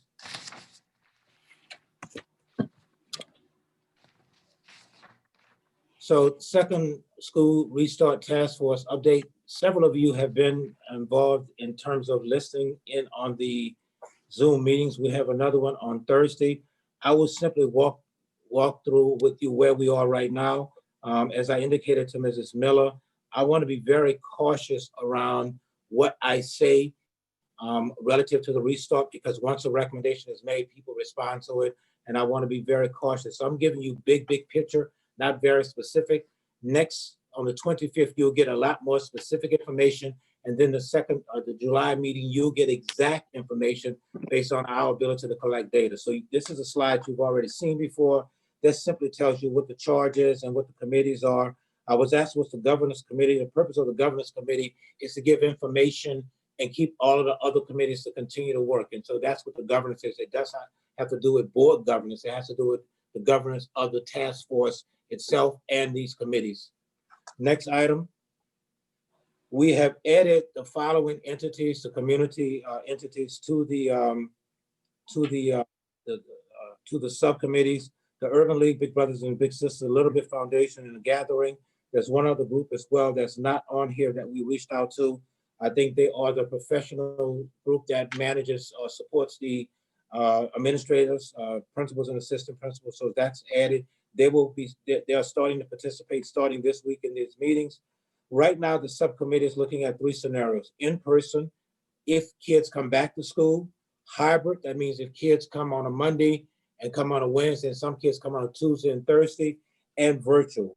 If kids are virtual or online, and there's a difference between virtual and online, but if kids are virtual, which means that they need technology and all of those kinds of things. Also, staff personal protective equipment, so the board will know we've already purchased PPE equipment in terms of masks and gloves. We are seeking right now to purchase cloth masks for every single student as well as staff. And so more details will be provided to the board as it relates to where we are in terms of purchasing. And those are some of the kinds of things that the CARE dollars will be able to support. Right now, principals, as I talked to principals last Monday, principals are working feverishly thinking about the idea of social distancing. As you might know or may not know, 6 feet is what the recommendation from the CDC says right now. So principals, because this will not only be done from a district perspective, because the district might say 6 feet of social distancing, but a school has to actualize that in their building. So what does that mean? It means that schools have to come up with their own plans to address the 6 feet social distancing, if that is the final requirement from the CDC and the health department. Next slide. It should be noted that the overarching recommendations or requirements will come from the St. Louis City Department of Health. They are being informed by the CDC, but they will be the ones that say clearly to us what will happen. Some of the hesitancy around saying what we will do is guided by the fact that we are in partnership with them, talking to them on a regular basis. As a matter of fact, at 8 o'clock tomorrow morning, myself, as well as Dr. Echols, as well as a representative from the charter schools, the independent schools, and the Catholic schools, will be on a phone call having further conversation with them around social distancing, around masks, around transportation. So once they come out with guidelines, then those guidelines will be provided to us from a district level, and then we will do what you see in this chart: site-specific plans, district level department implementation, outside vendors that might need to support us, and we are looking at in-person, hybrid, and virtual. So some of the hesitancy around putting a lot of details in this is, number one, waiting for confirmed information from the City Department of Health, and the other piece is thinking about how we are able to communicate with the public such that they have some feedback around what we're looking to do. Sample recommendation, just one recommendation around a sample. So St. Louis Department of Health requirements informed by CDC, all district staff must wear masks. So let's assume that that is a recommendation made by the City Department of Health. As a result of that, we have to think about site-specific plans developed by principals in schools and school teams about staff wearing masks.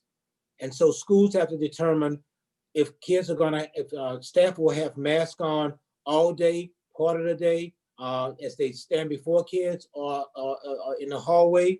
District level department has to implement a mask also worn in this building, central office, but also any kind of health issues that people might have. So the HR department might have to come up with requirements around waivers around persons wearing masks because of any kind of detail. Then outside vendors, we have to purchase the mask. We have to determine if we're wearing the N95 mask, or we're wearing the blue mask, or we're wearing the cloth mask. Food service also we have to determine if we're going to require our vendors to wear masks, and also the transportation department to wear masks. So this is just one example of a requirement that might take place and how it impacts all three entities: the school sites, the district, and also our outside vendors. Subcommittee considerations that they're looking at right now, and again, as I said before, many of you have been involved in listening. Wellness, supporting social, emotional, and health students, health of students and staff, engaging with our partners. The belief is that some of our partners will be able to support in doing this. I don't see us having enough social workers and counselors to do this 100% of our own, but how do we leverage some of our partners to do some of this work? And that's why you see a lot of MOUs coming before you. Equity and access, blended learning models, configurations, what does that mean? Are we doing an AP schedule if we have to do the social distancing? PPE is going to be our requirement to purchase the PPE for students and staff as if we require it. Cleaning protocols, Mr. Casey and I, Mr. Watson talked about what that looks like, providing parents with a checklist to show them what we're actually doing. What happens if we have to extend the school work day for custodians so that they can get all of the cleaning done since we have a shortage of custodians? What happens if we have to alter that they work on Saturday and Sunday to do some of that? Health screenings, what happens if we have to take the temperature of everybody? Technology feedback, do we have enough technology right now? It is our intent when we come back in August or late August that every single person will have their own device, whether that's an iPad or that's some kind of Dell device. That is what we're planning right now. And the professional development, as Mrs. Miller has indicated, and many of you as well, making sure our teachers are at depth in terms of providing the kind of support that families need to have. And a governance piece is talking really about policies. What kind of policies that I will be asking you to implement or to approve. The next page talks about school-based planning considerations. And again, I won't go through all of this again, but it's much more aligned to what happens at the school site as opposed to what the subcommittees are saying. Scheduling changes, building schedules, health and wellness, social emotional supports. That's all of these are kind of considerations that the committees are looking at. The next steps will be the subcommittee recommendations will come next week. As a matter of fact, the third week of June. They'll be giving me some recommendations. Template to guide planning shared with schools by the second week of June. I am anticipating having a meeting with principals early next week, either Zoom or face-to-face, with a limited number of principals, obviously to not have 100 principals in one room at the same time. Some final recommendations hopefully will come before the board in the second week of July.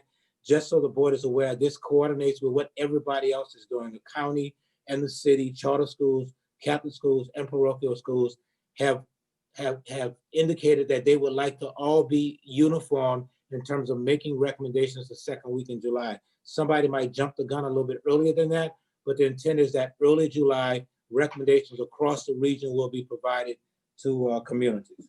Timeline may change pending information received from the city, the St. Louis City Department of Health. Again, I wanted to give the board a big overview, not get too deep into the weeds because we'll have a lot of time to do that at the third meeting and the fourth meeting, in this case in July, early July, or the last meeting in this month, which will be the 23rd. Questions that the board might have. Again, this is at a higher level than the board might want it to be, but it's intentional because we don't have all of the information coming from the health department at this time. We've had conversations, but I don't have anything in writing that I can point to and say, yes, this is what's going to happen. And I'm reluctant, as I said to Mrs. Miller, to say something until it's actually confirmed by the health department. Dr. Adams, I do have a question in regards to transportation. I saw some things on the agenda, and I think that I had some concerns about the way we're going to be transporting our students when school does start back. And I'm noticing that you did mention the charter schools and the Catholic schools, but you're thinking we might share buses with the charter schools and that eventually it will cost us around $10,000. What is the benefit of sharing buses with the charter schools or any other school district? How will it affect us? And I guess the protocol when it comes to when students get on the bus, because I don't know, just having other students from other districts getting on our buses with our students is really concerning. So could you? Yes, ma'am. That's an excellent question. Last July, what we talked about with KIP and Confluence was the idea of doing a study to determine if we could reduce the number of buses that both of us use by sharing buses at the elementary level, not at the high school or middle school level. We spent a year looking at data. Obviously, on March 13th, the pandemic occurred, and we all agreed that we would not look at doing this, but we paid already the $10,000 that you're talking about. It was a $30,000 commitment totally from all three of us, and all of us are dividing up that $30,000 for an analysis to be done. But we are not looking to do that moving forward. That was prior to the pandemic and only looking at elementary kids, but we will not be sharing any buses with anybody. Only our buses will pick up SLPS students, KIPP buses will pick up KIPP students, Confluence buses will pick up Confluence students. This was a recommendation that we were looking at prior to the pandemic. We have since walked away from anything as relates to any kind of collaboration around transporting together. But in order to pay the bill, because I did not bring it before the board before, because it was our commitment is under the $15,000 threshold I have. But after talking to Lewis and legal, since we already have a contract with Edgelog, I had to add that on the agenda such that the board could approve spending $30,000, although we are only paying for 10. That is the reason it's on the agenda. Yes, ma'am. Okay, the last question in regards to that. Does the bus company bear some type of responsibility in attending your meetings and transportation? Because, I mean, they're going to be the first line of defense when we have students getting on the bus, and they're going to be our eyes and ears to notice if someone is sick and, you know, maybe alert the district, or how are they going to be helping or harming? So what are they going to be doing? Yeah, as you know, the board gave Mr. Sanoma, our attorney, the ability to have a conversation with them, which he's having right now. So at this point in time, First Student is not engaged. The belief and hope is that over the next week or so that they will be engaged. But right now, they have furloughed all of their employees at this point in time. So they're not engaged in any discussion right now. However, we have had multiple conversations with them, and we are talking to them about what the possibilities look like. They're just not at the table right now because all of their employees are furloughed. Wow. Okay, I'm hoping that they won't be. I don't know. I just hope that they are going to be active participants in this. Thank you. They will be. They will be. They're just not right now. All right.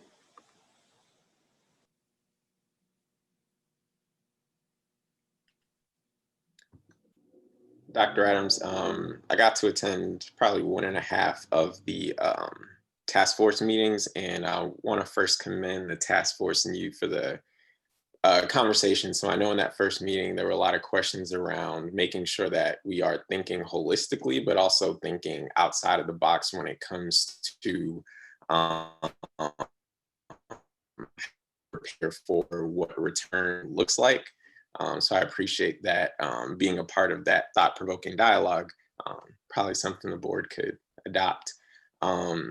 Furthermore, not to say that I would like a plan for like the ones that happened before with the different start dates. However, do you think that this, in terms of more than just recommendations, there could be a plan A through D that is presented to the board on return to school, and not just, you know, we talked, we went through this and we came up with this one best plan. I understand we have to account for CDC and health guidelines, but maybe a series of plans, and then have the board,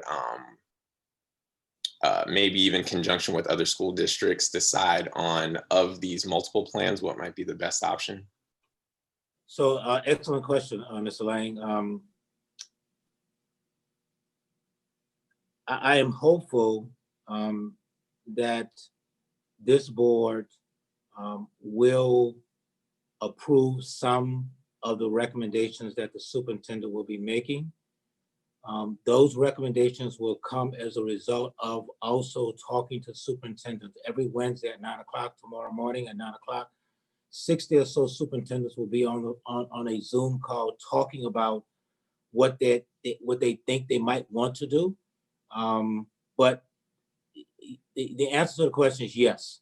I want to be careful in terms of my response to this, because I think what's going to happen, Mr. Lang, is we may come up with the big picture, but certain schools may want to do A, B, or C based upon what their school communities say.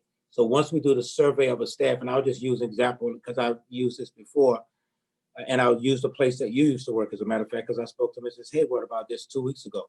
Clyde C. Miller will not have the ability to do social distancing in the way that the CDC and maybe the health director wants us to do. But because Clyde C. Miller has seniors in the second half of the year going out for their internships, it might be to their benefit for all seniors beginning in August to be virtual. with the idea that knowing in the second half of the year, they won't be there anyway. They won't, because they'll be doing the internships. Now, Clyde C. Miller may need to do that because they have 515 kids and they're building, they can't do the social distancing piece. So their 11 and 12 graders may be 100% virtual, but the 9th and 10th graders, since we are responsible for the MAP testing, and that's the grade that's likely to do the MAP testing, might be brick and mortar, might be coming every single day.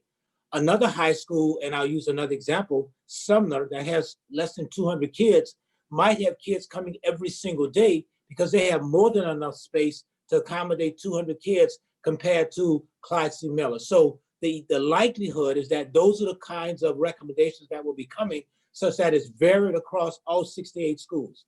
Now, some may be more aligned based upon being at capacity, and some may look to do kids coming every single day, knowing the population that they serve, knowing that parents want them in school every single day, knowing that they have space to be able to accommodate them.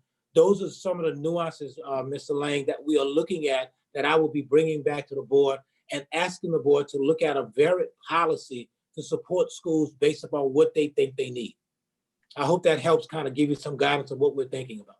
It does. And just to make sure we're in line, what I'm hearing ultimately is that there might be some level of autonomy, yes, sir, within reason, given yes, to schools and school leaders. Okay. Yeah. Yes, sir, 100% correct. You are 100% correct. Thank you.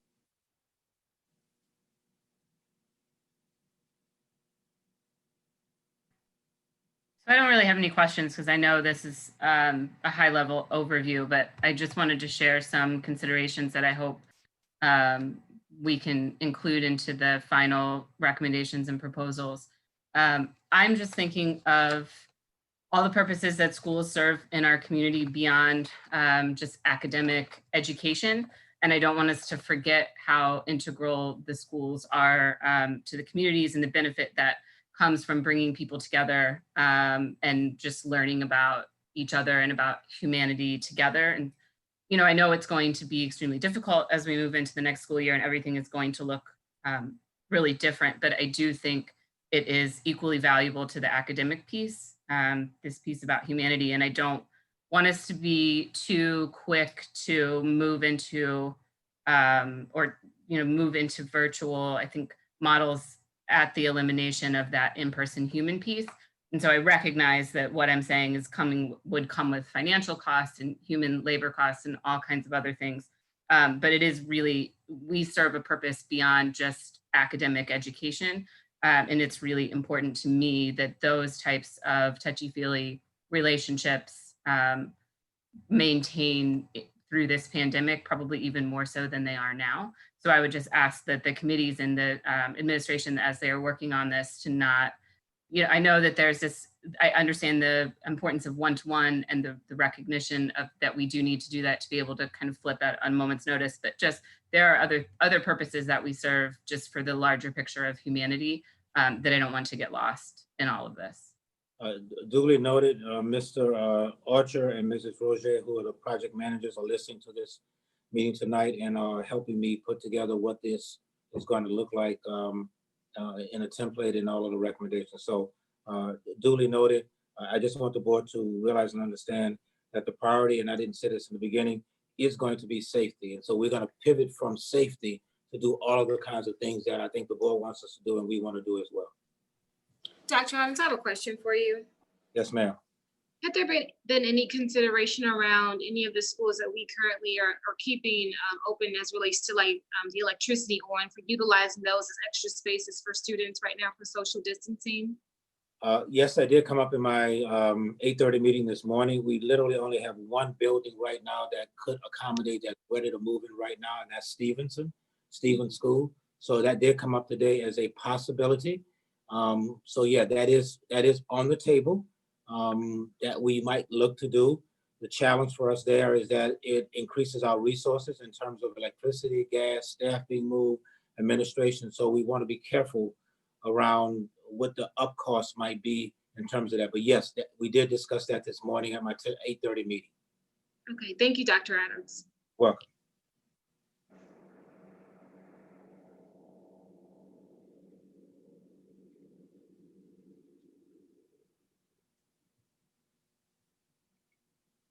President Rhodey Collins, I have nothing else to share at this point in time. If there are no other questions.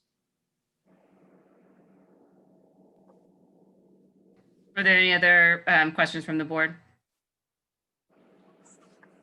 So hearing none, this is the time where we normally have public comments. So I want to read the way that we've been handling public comments throughout the pandemic. The Board of Education is committed to receiving public comments during COVID-19 pandemic and the corresponding suspension of in-person public Board of Education meetings. As part of this effort, the board is inviting interested members of the public to submit written comments to the following email address prior to the start of the June 9th, 2020 meeting. Subject to the requirements that commenters exercise proper decorum and respect for the individual student employee privacy, the Board of Education will assemble the written comments and make them available for review by the public via a link that will be placed on the district website alongside the link for viewing rebroadcasts of the June 9th, 2020 meeting. This procedure for submitting public comments will remain in effect until the City of St. Louis Health Department and/or the State of Missouri stay-at-home orders are lifted and the Board of Education returns to normal in-person public meeting format. So just as a point of information for the board, it is my understanding that there are quite a number of public comments received up until the start point of this meeting today. So I would ask, I believe those generally are posted the morning after. So if board members would remember to go and check and read through those public comments, as there are quite a number of them. And if you have not read them from previous meetings, they still remain on the website. The next order of business is the consent agenda. Are there any items that the board would like to take separately? Yes. Yes. Okay, Natalie and then Adam. I would like to take item 06-09-20-08 separately, or perhaps even after discussion, possibly move it to a special session. Okay, Adam. I'd like to take 06-09-20-23 and 06-09-20-30 separately. So 3.0 is a walk-on item. We'll take all walk-on items separately. Sounds So good. I think I For have everyone. one. Dorothy, Donna, I think is. one more. Yes. I'd like to take item 06-09-2029 separately.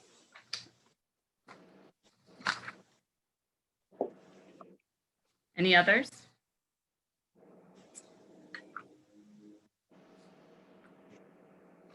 So I move that we accept consent agenda items 06-09-2001 through 06-09-2007. Is there a second?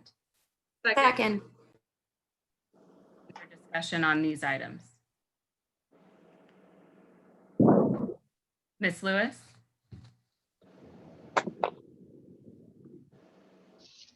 Ms. D. Jones, Yes. Ms. S. Jones, Yes.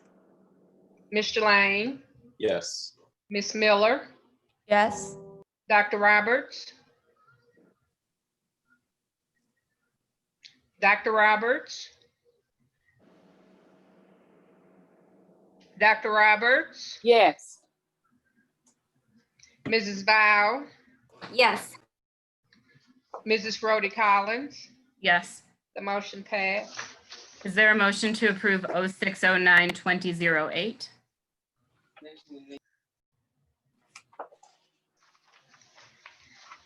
I move that we accept item from the June agenda 08. Second. Questions or discussion? I had quite a few concerns regarding the information that was requested. For anyone in the audience or other board members who don't have it in front of them, this is the renewal of our contract with our lobbying firm. And that is Mr. Steve Carroll and Carroll Associates. He has got a long-standing track record with the district, and I think that's great. However, we were not provided with his contract until just today, and I've only had a few minutes to look over it. Just speaking briefly, the contract is through June 30th, 2020. So we don't necessarily need to take this item up, I think, Dorothy, if we were to add it to a special session before the next work session.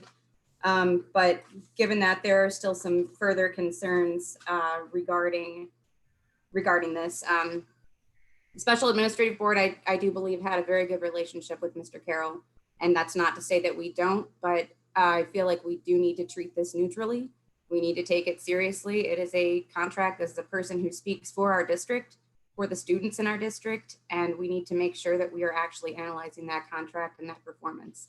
So we were also given today a kind of an evaluation tool from the Missouri School Boards Association, which is, I guess, something that I had asked about in a previous meeting in more of the context of having it in a closed session, but this might be something that we want to go over before voting on this item. So I'm happy to go into more details about my concerns, but I just wanted to throw that out there in case it was a time saver to push it to another meeting. Natalie, do you have a suggestion as to how you would recommend the board do its due diligence? Would it just be we vote on it at a later date? Would it be a conversation that we have with the board and possibly an MSBA representative? How do you see that playing out? I think it would be sufficient, at least I feel it would be sufficient to talk about in a work session prior to a special session. Like maybe if we had our fourth Tuesday, June meeting, and then we just had our work session beforehand and then a special session afterward. Since it is not an actual personnel matter, we do actually have to discuss it in public. So it might just be good to have kind of a free-flowing conversation about that. I would be in favor of that motion if it were presented. Just as a point of clarification, and I'm not sure who is best equipped to answer this question, but it is my understanding that Steve Carroll was has been the lobbyist since prior to the SAB and served as the lobbyist under previous elected boards. Is there? Yes. Mr. St. Omer, can you confirm? It's been 24 years. Yeah, that is correct. Okay. And as far as the contract, I apologize. He did send it to me when it was requested. I didn't send it to the president earlier today, so it was provided earlier. I just did not get a chance to send it to to the president until she asked me for it earlier today. Thank you. I appreciate it. You're welcome.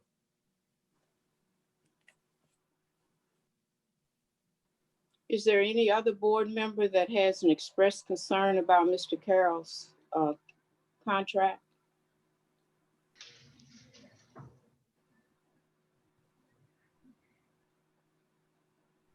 I don't necessarily have a concern about his contract. I do have a concern about whether he's actually representing our expressed needs in the way that we sort of want him to.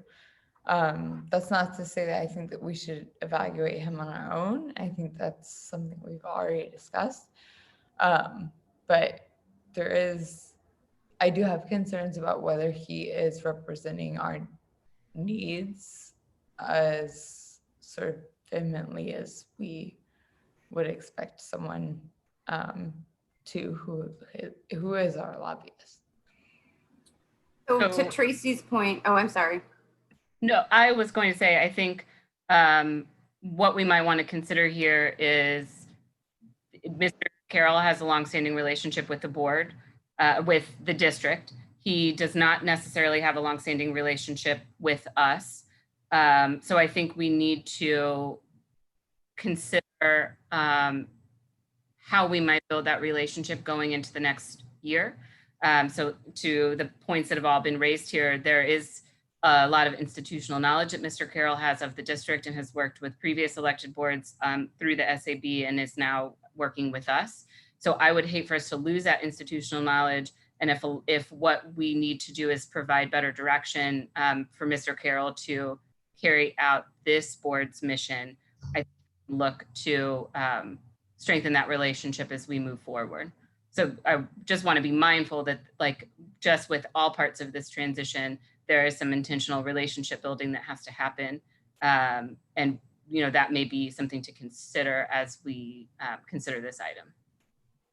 I would definitely agree with that. Yeah. Oh, sorry. Oh no, as someone who just sort of threw in their 2 cents, I absolutely agree that he hasn't had the opportunity to interact with us as a sort of new and reigning board. And I think giving him the opportunity makes the most sense before we make any harsh decisions that that interfere with our relationship with him. It's more or less our responsibility as a board to give Mr. Carroll direction. And so until we do that, till we have a conversation about what we're looking for, he's always asking for some clarity and what, is there anything that we would like to add? So we need to do our due diligence. And again, So I that think comes that- back to, just a minute. Sorry. That comes back to having discussions in a work session where we can iron out the things that seem to be posing some kind of concern. And until we can talk and discuss things as a board, we find ourselves spinning our wheels again. So I think that it would be a good idea perhaps to invite Mr. Carroll to our work session or our special session if we are deciding to take this item separately. If someone wants to propose a motion to vote, that is okay, but I do think that we should proceed with caution and inclusively. Because again, we didn't have a lot of time to formulate our legislative agenda collaboratively with him. It felt almost like a separate process until the very end. So if he is available, I would request that he share that meeting with us. There were some concerns that I had raised in some inquiries that I would like a chance for the whole board to hear from him face to face on. So I think would I don't know, would a motion be appropriate at this point for this specific item to request it be postponed until our June work session? So I just want to be clear. So when you're asking for Mr. Carroll to be present for a discussion, you're referring to June or for the legislative agenda setting work session, or both? Well, the legislative agenda work session, the sooner we can have it is better, but that's separate. I'm saying for the work session, if we are not voting on this tonight, if we're going to take it up at a special session, I would invite him, perhaps because the contract does expire June 30th. In order to preserve continuity while doing due diligence, I think that perhaps the fourth Tuesday meeting would be a good place to have him. And then we could add that item or vote on it at that time, if that makes sense. So I'm gonna need some help on parliamentary procedure here from my attorney. There's a motion on the floor. Can another motion be made? It needs to be If withdrawn. It can be withdrawn. The motion can be withdrawn. If the party who seconded it will withdraw the second, and the motioner can withdraw the motion. I withdraw my second. Who made the motion? I think I made the motion. I withdraw my motion. I move that we take item 06-09-20-08 to a work session, postpone until a work session and special session, including the provision of inviting Mr. Carroll dependent upon his availability. Second. Question. Dr. Roberts? If we are inviting Mr. Carroll in because we have some questions, I believe we need to have a discussion about what it is we're looking for from Mr. Carroll. So among the board members. Yes. Among the board members. So we have some background moving forward rather than going into a meeting with Mr. Carroll based on a few questions that Natalie has. I want to get some clarity around what it is she's seeking. And I think that needs to be done prior to meeting with Mr. Carroll. I'm happy to discuss that now with other board members. Just in the interest of time, I was trying to move it to a different session if that worked better, but I will leave that up to the president. So just to be clear, we have a number of items to take up at the work session. Several large items, as Dr. Adams has previously indicated. We have further, more detailed discussion of the pandemic restart plan and a further deeper discussion and approval of the budget.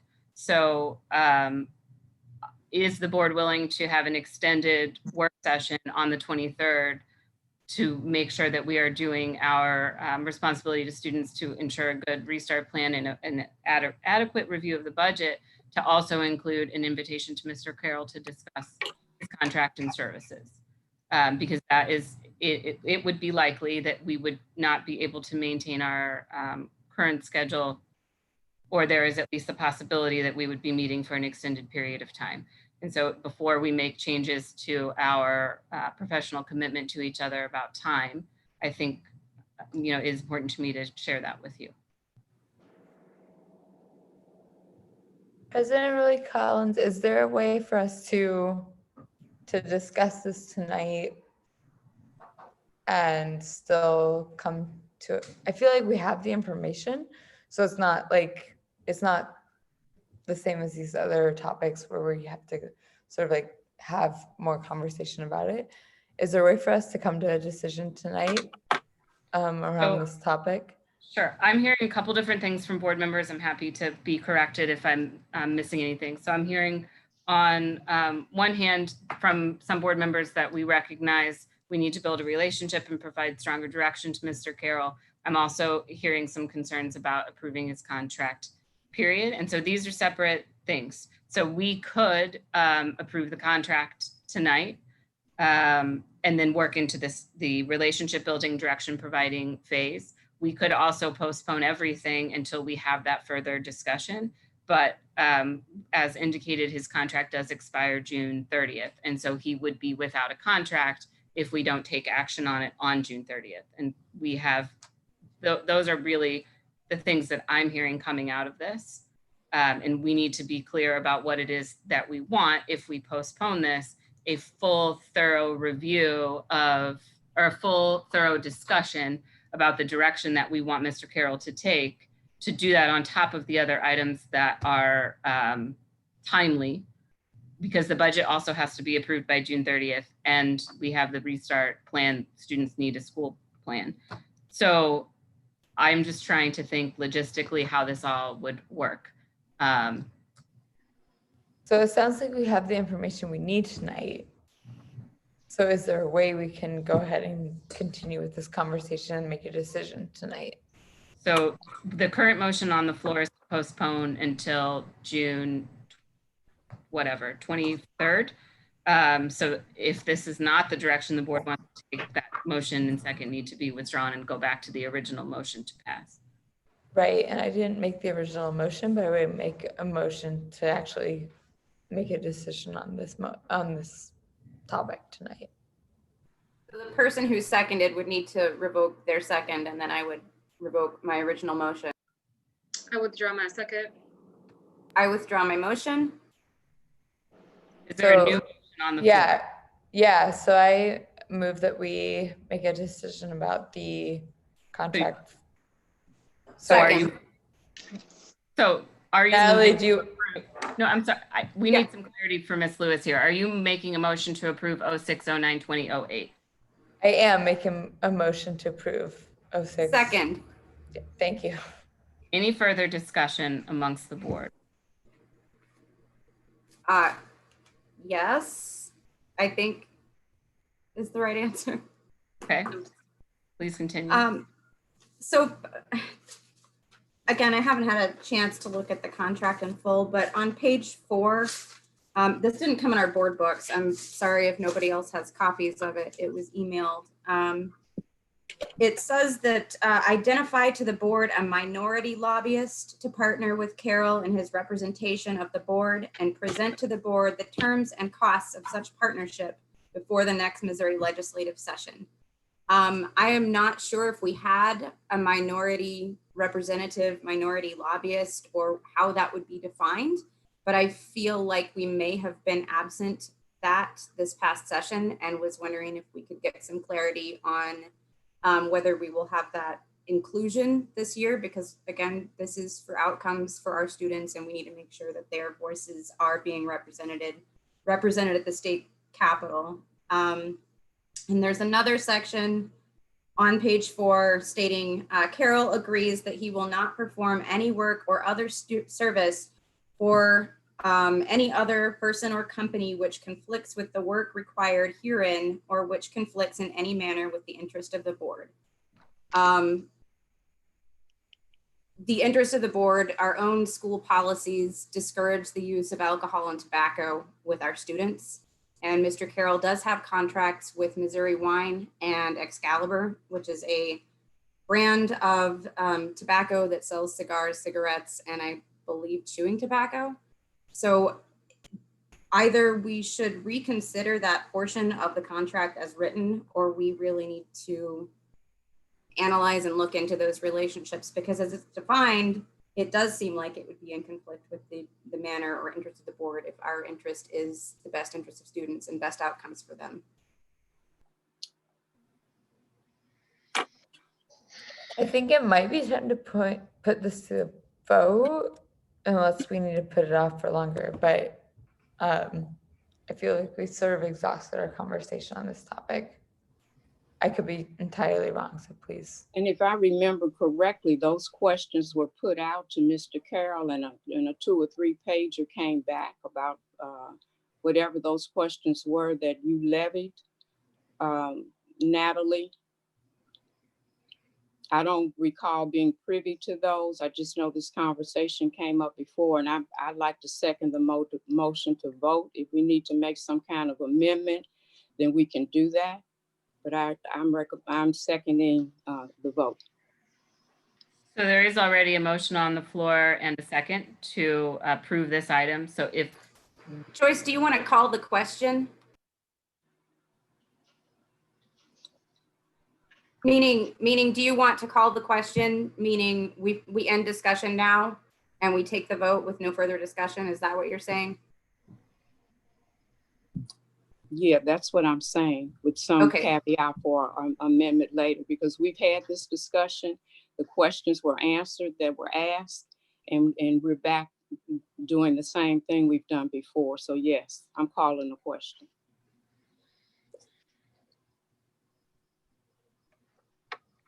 Ms. Lewis?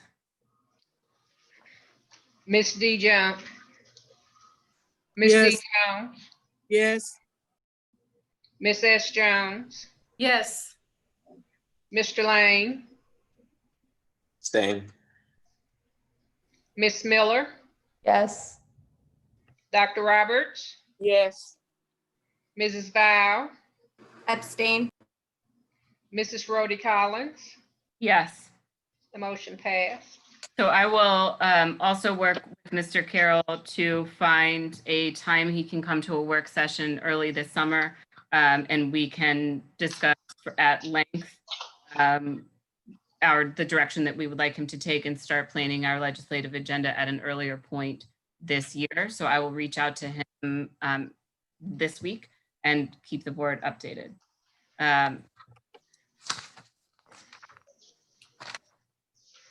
I'm sorry, I'm trying to, okay. I move that we approve items 06, 09, 20, 09 through 06, 09, 2022, exclusive of 06, 09, 2015, which has been previously approved. Excuse me, pardon me. Yes. Can you defer to Dr. Adams?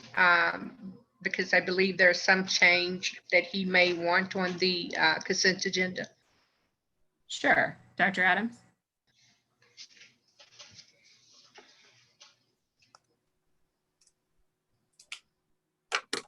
You are on mute, Dr. Adams.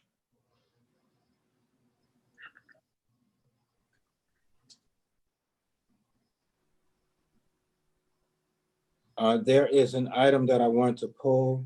Ms. Lewis, what was the item again? I apologize. 06, 09, 2019. Yes, if we could pull that item. I did not get sufficient information from the Student Support Services. And I indicated what Ms. Miller had some questions about it. I could not answer the questions. And so I want to pull that particular item. Ms. Lewis, can I amend my motion to be exclusive of 06, 09, 2015 and exclusive of 06, 09, 2019? Yes, yes. Thank you. Are there any questions or discussion on, I'm sorry, is there a second? Second. Any questions or discussion on these items? So I did have a question on one of them. I don't know if we want to go in order, but the one I'm referring to is 22. Yes, Does anybody else have questions? I don't think so. We didn't take any of the other ones separately, so it should be okay. And if not, we'll go back and catch up. Okay, so I was just, well, I lost my paper. I'm sorry. So I just had some concerns about, it's the one about kids voting. I think that is incredibly important to get kids involved in our electoral process. And I personally have registered 200 high school students, so I think it is essential. However, I just had some concerns regarding this actual vendor. Some of them have been answered, but not necessarily in detail. There seem to be ties with the licensing agent to Koch Industries. So it feels like there might be some lack of neutrality, lack of objectivity. And I'm just wondering if that is something that could be explored more. I just wanted to express my reservations about that and share with other board members as well as the public. Ms. Viles, we did do a due diligence with looking at all of the information that you asked us to look at the state level. We could not find anything, quite frankly, relative to that one. The Koch brothers do have a PAC, if you will, at the state, but we could not determine if this entity was connected to them in any way, shape, or form. Although the KOCH name is used, we could not find anything that supported that this particular entity was tied to that particular PAC. We identified who the lobbyist was, who started that particular PAC, but that lobbyist wasn't necessarily tied to this particular item.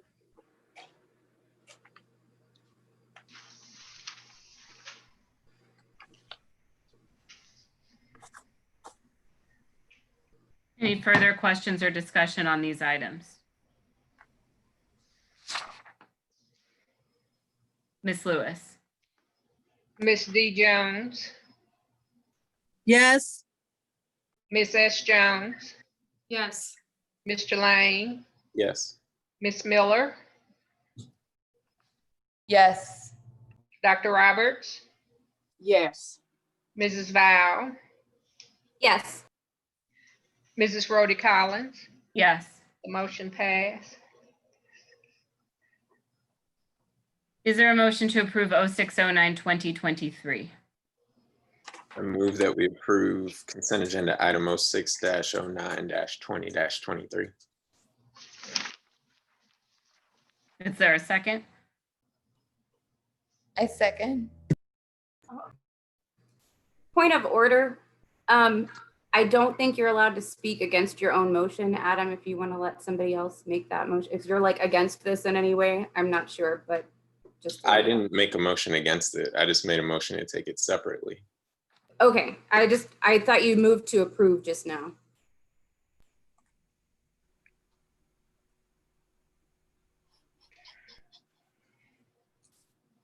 Are we good for discussion, President? Yes. Okay.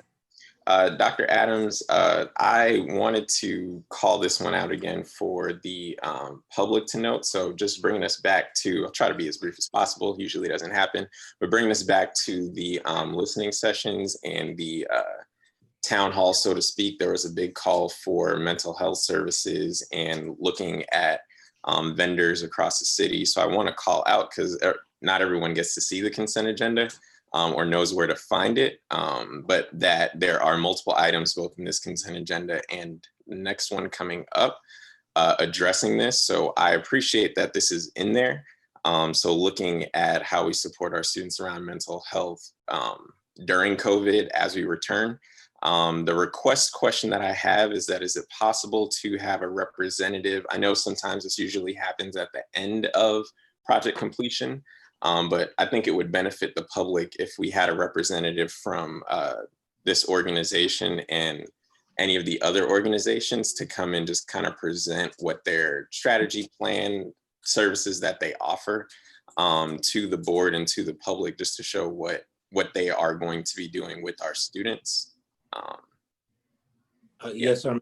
Yes, sir, Mr. Lane. First of all, thank you for giving me the heads up about the question. And we have already started working on scheduling them to come in at the July meeting or August meeting to give the board a presentation. Hopefully we're back in brick and mortar again by that time, but if not, the person will come and do an online Zoom update around this particular initiative, especially the one around Stop the Bleed, because this person is really excited about what they're doing in this space. So the doctor will be coming in to do this presentation. We started the conversation today, at least I started the conversation with the student support team.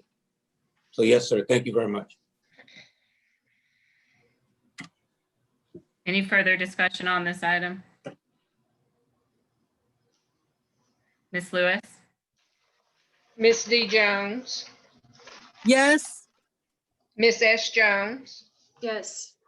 Mr. Lane, Yes. Ms. Miller, Yes. Dr. Roberts, Yes. Mrs. Val, Yes. Mrs. Rhodey Collins. Yes. The motion passed. Is there a motion to, or I move that we approve 0609-2024 through 0609-2028. Is there a second? Second. Questions or discussion on these items? Ms. Lewis? Ms. D. Jones, Yes. Ms. S. Jones, Yes. Mr. Lane, Yes. Ms. Miller, Yes. Dr. Roberts, Yes. Mrs. Val, Yes. Mrs. Rhodey Collins. Yes. Motion passed. Is there a motion to approve 0609-2029?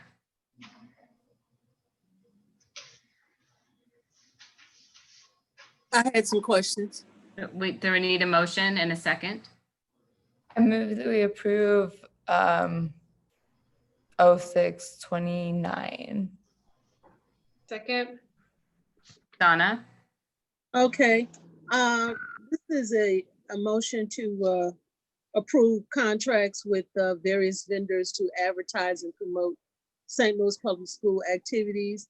And I am interested in seeing, I noticed that we have all the various newspapers and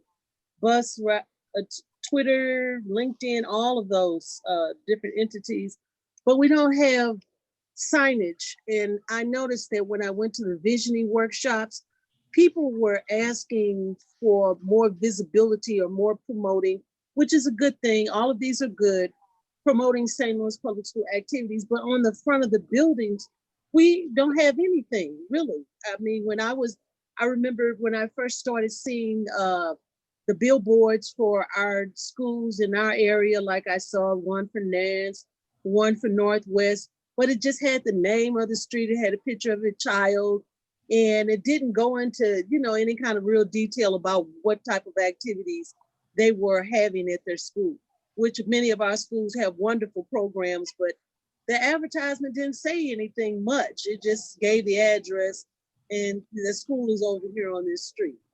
And I don't think that's enough. I mean, we are investing money, and I think it would be money well spent if we start to include signage in front of the building. And hopefully some company out there will see fit to perhaps donate some signs for the front of the building that we can use and actively, promote our activities within each building, because we have some wonderful programs and wonderful students that we should be able to promote on a weekly basis versus just spending, this is what, $300,000 on all these different vendors, where we can invest it in our own best interest with signage in front of our buildings, promoting what we're doing inside of that building.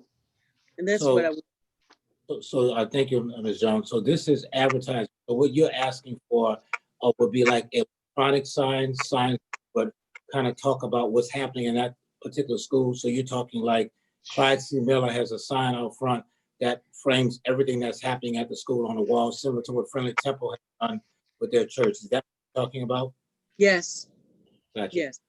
So what I would like to do, Ms. Jones and board, is to come back and give you some idea what the cost might be. Obviously, we couldn't do all of our schools, but to come back and give you some idea what the cost might be, to look at the idea of assisting schools to do signage. Normally, the PTO or the school uses some of their own resources to do this, but I can come back and give the board some idea of what the cost range might look like doing. Not to do all of the schools, but maybe to look at 2 or 3 schools a year to kind of look at it. Some schools do have a team, but it's very, very few schools. But I can come back and give the board some idea what that cost might be. But this is Well- strictly. Well, I'm just hoping that some companies out there, just like they donate to St. Louis Public School Foundation, and they use monies to do and raise funds for a particular interest, that there will be some companies out there that will assist our various schools, especially those that are on major thoroughfares like Natural Bridge and West Florissant, or wherever the school might be located, to help assist in that effort. I'm sure there are some good-hearted people out there that will do that. Thank you, Dr. Adams. And we'll look into it and get back with you. Thank you. Welcome. Any further discussion or questions on this item? Ms. Lewis? Ms. D. Jones, Yes. Ms. S. Jones, Yes. Mr. Lang, Yes. Ms. Miller, Yes. Dr. Roberts, Yes. Mrs. Val. Mrs. Yes. Val, Yes, Mrs. Rhodey Collins, Yes. motion passed. Is there a motion to approve 0609-2030? I move that we approve item 06-09-20-30. Second. Questions or discussion? Question. Dr. Adams, are these only for central office staff? It's for all staff that have the ability to get vacation time. And so, yes, any employee that has the ability to get vacation time. There might be some people in maintenance as well. Anybody that has a 12-month contract or works 12 months. Okay, so it's for 12-month employees only. Yes, ma'am. It doesn't apply to teachers. Teachers, I got that question earlier today as well. It doesn't apply to teachers. It doesn't apply to 11 and a half. It doesn't apply to 11-month employees. Only 12-month employees who are able to get vacation. Okay. And this is in response to COVID? Yes, sir. Normally what would happen is our policy would end June 30th and they would lose all of their time. But because of COVID starting March 13th, persons didn't have an opportunity in May and June to take their time. And so this would give them a window to do so for 1 year. The board could reduce it if they want to. I'm good. Any kind of recommendation you might want to make. But if not, all of them in the list you receive will lose their days or hours or whatever time that they would have. And do we know if this is similar to what other districts are doing? Yeah, I looked at that question. We started asking the question I did not ask beforehand. We started to try to get, we have a group that we're able to answer the question to around the region. I haven't gotten a response back yet, Mr. Lay. But we're trying to get one right now, but I don't have one right now. Yeah, and that's okay. I guess my purpose of the question was just trying to figure out if this is something that, the district heard of and said that's something that we can do, or if the district was like, this is something that we need to do. Yeah, I think a board in 2005, 2006 put a limit around 36 days. Some districts allow persons to go beyond 36 days. Ours is 36 days. And it was a way of saving money when Craig Williams was superintendent in 2005 or 6 to put a limit so people won't go past 100 days and all of that kind of stuff. Thank you. You're welcome.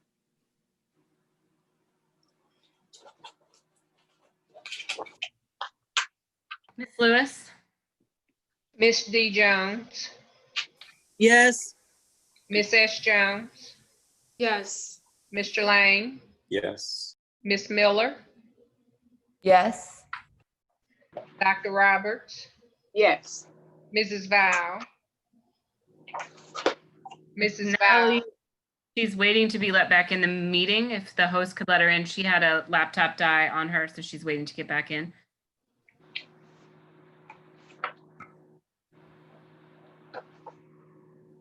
Let me call call Mrs. Benoit.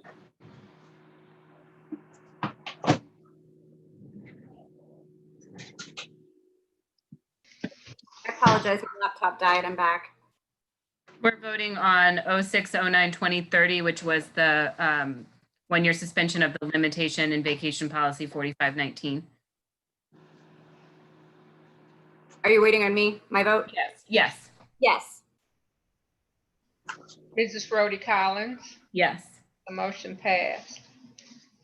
So item 0609-2031 is the budget. I'm hearing from Dr. Adams that he's requesting that be moved to the work session on the 23rd. Ms. Lewis, do we need a motion to postpone, or do we just take that up later? You just need to say that we're going to make a motion to move the item to the. Okay. Okay. I move that we move item 0609-2031 regarding the fiscal year 2020 budget to the work session on June 23rd. Is there a second? Second. Questions or discussion on the postponement? Ms. Lewis? Ms. D. Jones, Yes. Ms. S. Jones, Yes. Mr. Lane, Yes.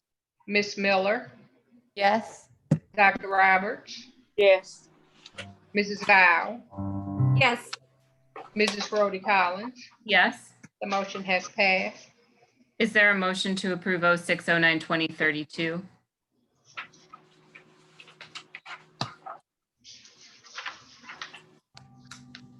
I move that we approve 0609-2032. Is there a second? Second. Questions or discussion?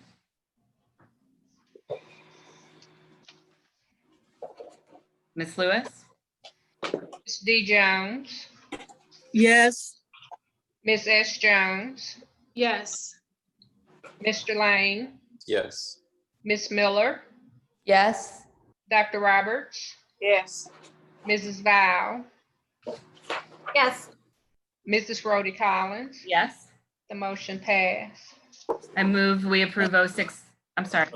President, Yes. Rhodey Collins, if we could change the language for this one, it should say it should say to approve, not to ratify. Ratify would be after the fact. So it's just to approve. When we initially were looking at this, we thought it would come after July, but it's coming before the July approval. So it's just simply to approve and not to ratify. Thank you. I move that we approve item 0609-2033, which is to approve a contract extension as recommended by the City of St. Louis with Reuben Brown LLP to audit governmental fund aggregate, and the remainder of the text in the consent agenda remains. Is there a second? Excuse me, Second. excuse me. That's okay. I think we need to first include it in your motion that we are going to exclude the item as a ratification and just to approve. So we need to say some type of language is that we are excluding to ratify. We need to take that out so we'll have that noted for the record. Okay, so would an amendment be appropriate here? Yes. So I amend that the contract, that consent agenda item 0609-2033, we strike the words ratify and from the first sentence. Is there a second to that amendment?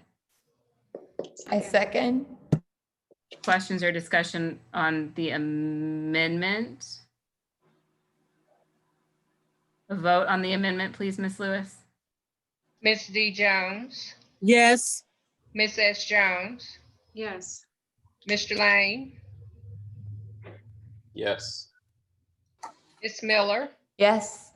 Dr. Roberts, Yes. Mrs. Val, Yes. Mrs. Rhodey Collins. Yes. The motion passed. Questions on the motion or item, the motion is on the item with the contract for Reuben Brown? Ms. Lewis?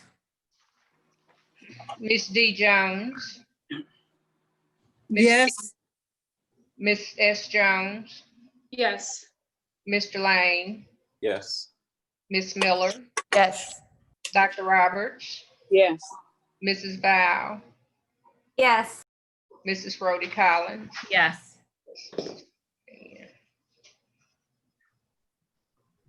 So those are all of our consent agenda items for this evening. We do have some professional development items to approve. So there are two submitted from Dr. Roberts. You should have those in your email. They are both with the MSBA, which is an organization that this district belongs to and pays professional dues to. So I would ask that as we're making the amendment to approve these professional development requests, that we make them in such a way that any board member is permitted to attend. That way we don't have to come back to the board for a second vote.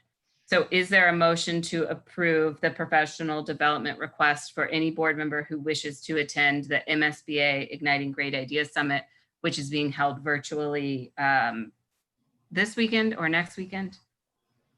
I'm not sure. Is there a motion? I move that we Next approve. weekend. I move that we approve any board member's request to attend the virtual MSBA Igniting Great Ideas Summit. Is there a second? Second. Questions or discussion? Ms. Lewis? Ms. D. Jones, Yes. Ms. S. Jones, Yes. Mr. Lang, Yes. Ms. Miller, Yes. Dr. Roberts, Yes. Mrs. Val, Yes. Mrs. Rhodey Collins. Yes. The motion passed. Thank you. I would ask that any board members who wish to attend, please let me know tomorrow so that all of those can be submitted and everyone be registered in advance of the session. So please, just by the end of the day tomorrow. Is there a motion to approve the professional development request for the MSBA annual conference, which is held in September? Please make that motion for the entire board or any board member who would like to attend. I didn't see the cost on there. Is that, I'm sorry, I don't have a copy of it. Do we need to approve a cost amount in the motion? I don't believe the motion needs to state the cost if we're Okay. approving the attendance. And Okay. you can say associated cost if you want to be thorough. Sorry, because I didn't remember what the amount was. So I move that we approve any board member requests to attend the September annual conference of the MSBA Second. and all associated costs. Second. Questions or discussion? Ms. Lewis? Ms. D. Jones, Yes. Ms. S. Jones, Yes. Mr. Lang. Yeah. Ms. Miller, Yes. Dr. Roberts, Yes. Mrs. Val, Yes. Mrs. Rhodey Collins. Yes. The motion passed. Thank you. So moving into board member reports, I'm just going to go across the top of my screen here. Tracy, do you have a report? Nothing to report. Thank you. Adam? Yes.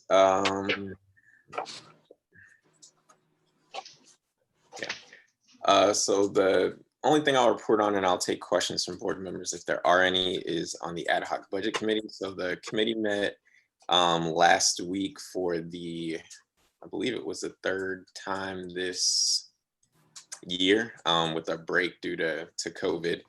And again, I just want to extend my thanks to Dr. Adams and Ms. Banks for being very thoughtful and engaged in this process, as well as President Rhodey Collins for keeping us on track and making sure that we're doing our due diligence in terms of structure and order.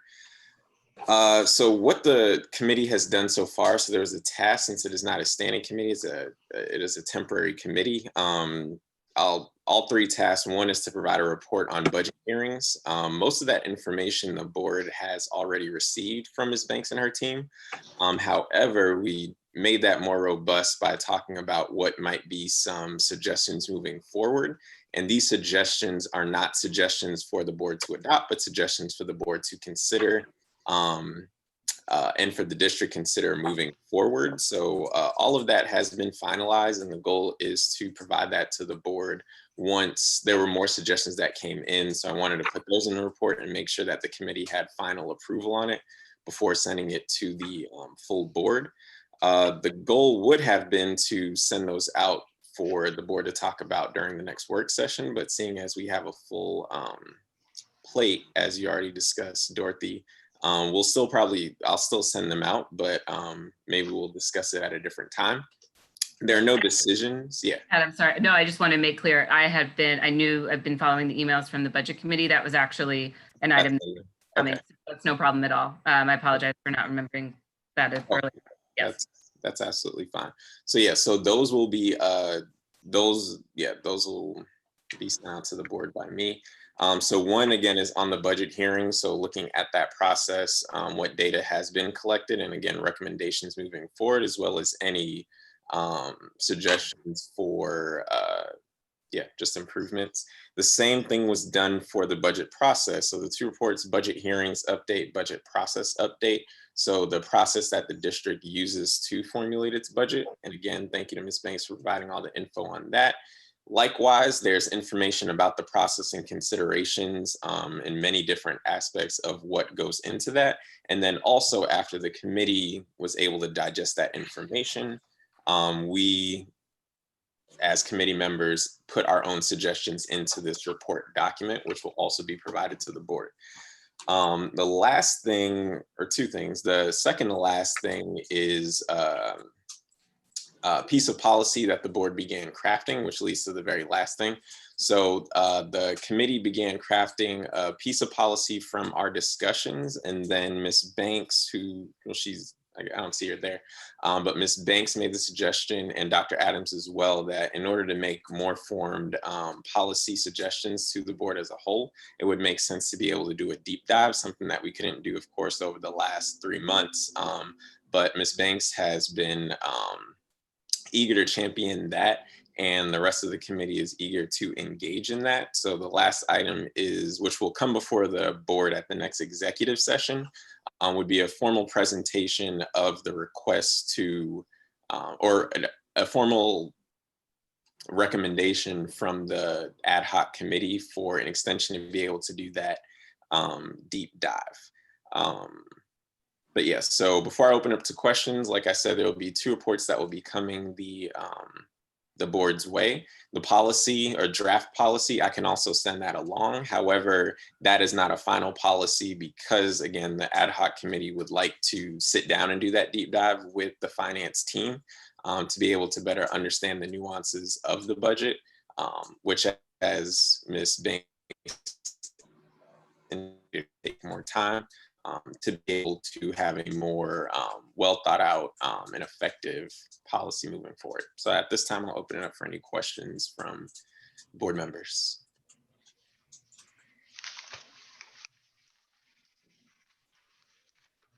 So I will make sure this is on the work session agenda, and just to make sure I'm hearing you correctly and get that recorded correctly, you'll be bringing both reports and also the draft policy. Is that correct?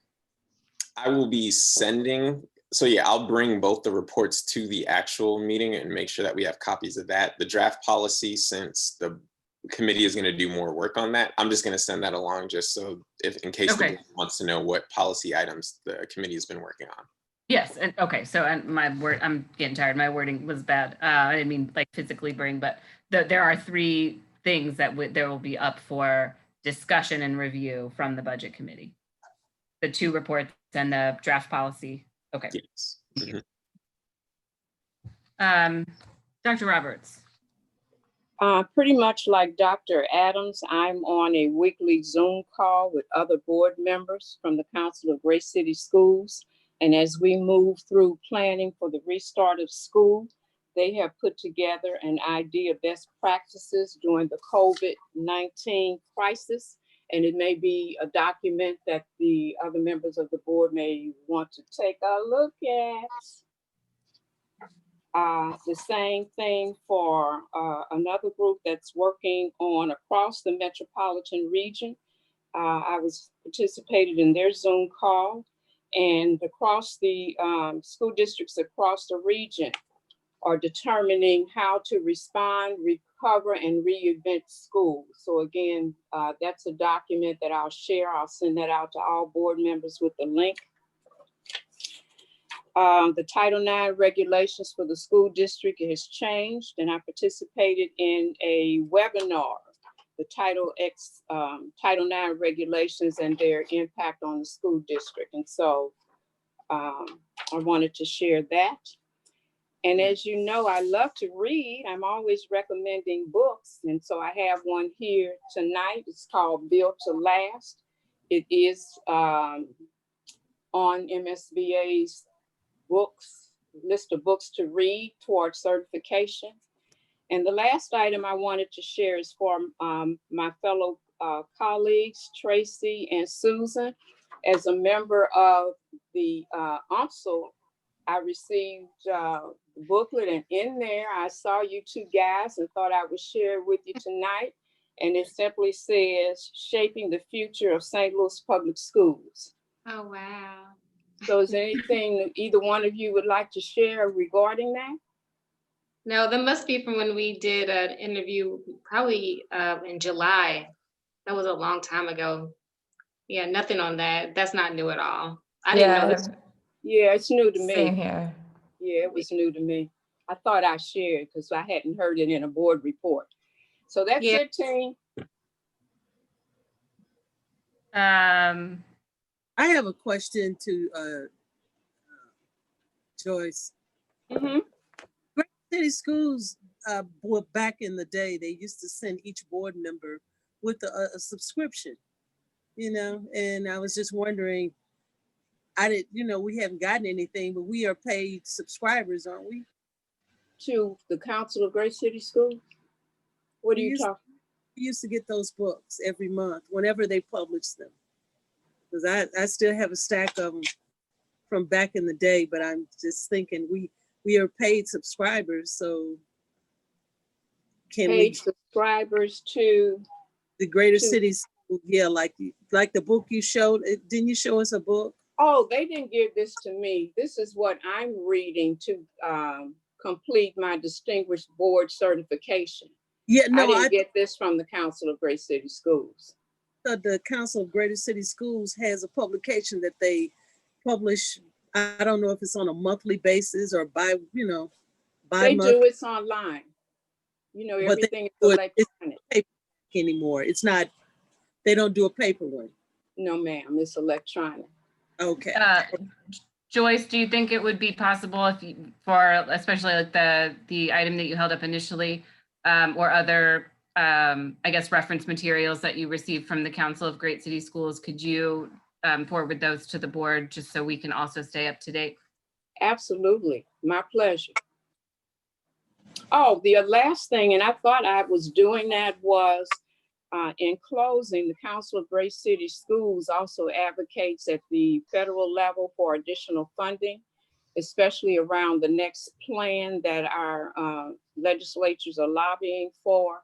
And there's a resolution that has gone out across the nation urging our elected officials to support expanding funding to public education. And so again, yes, I will forward that to you.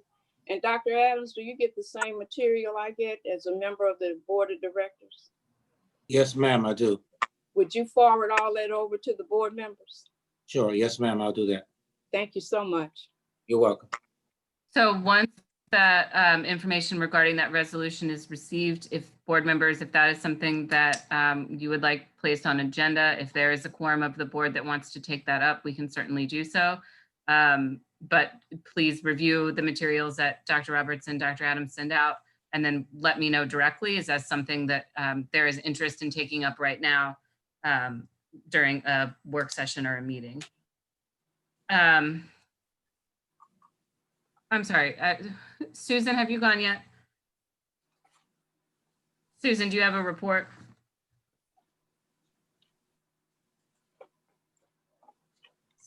Susan?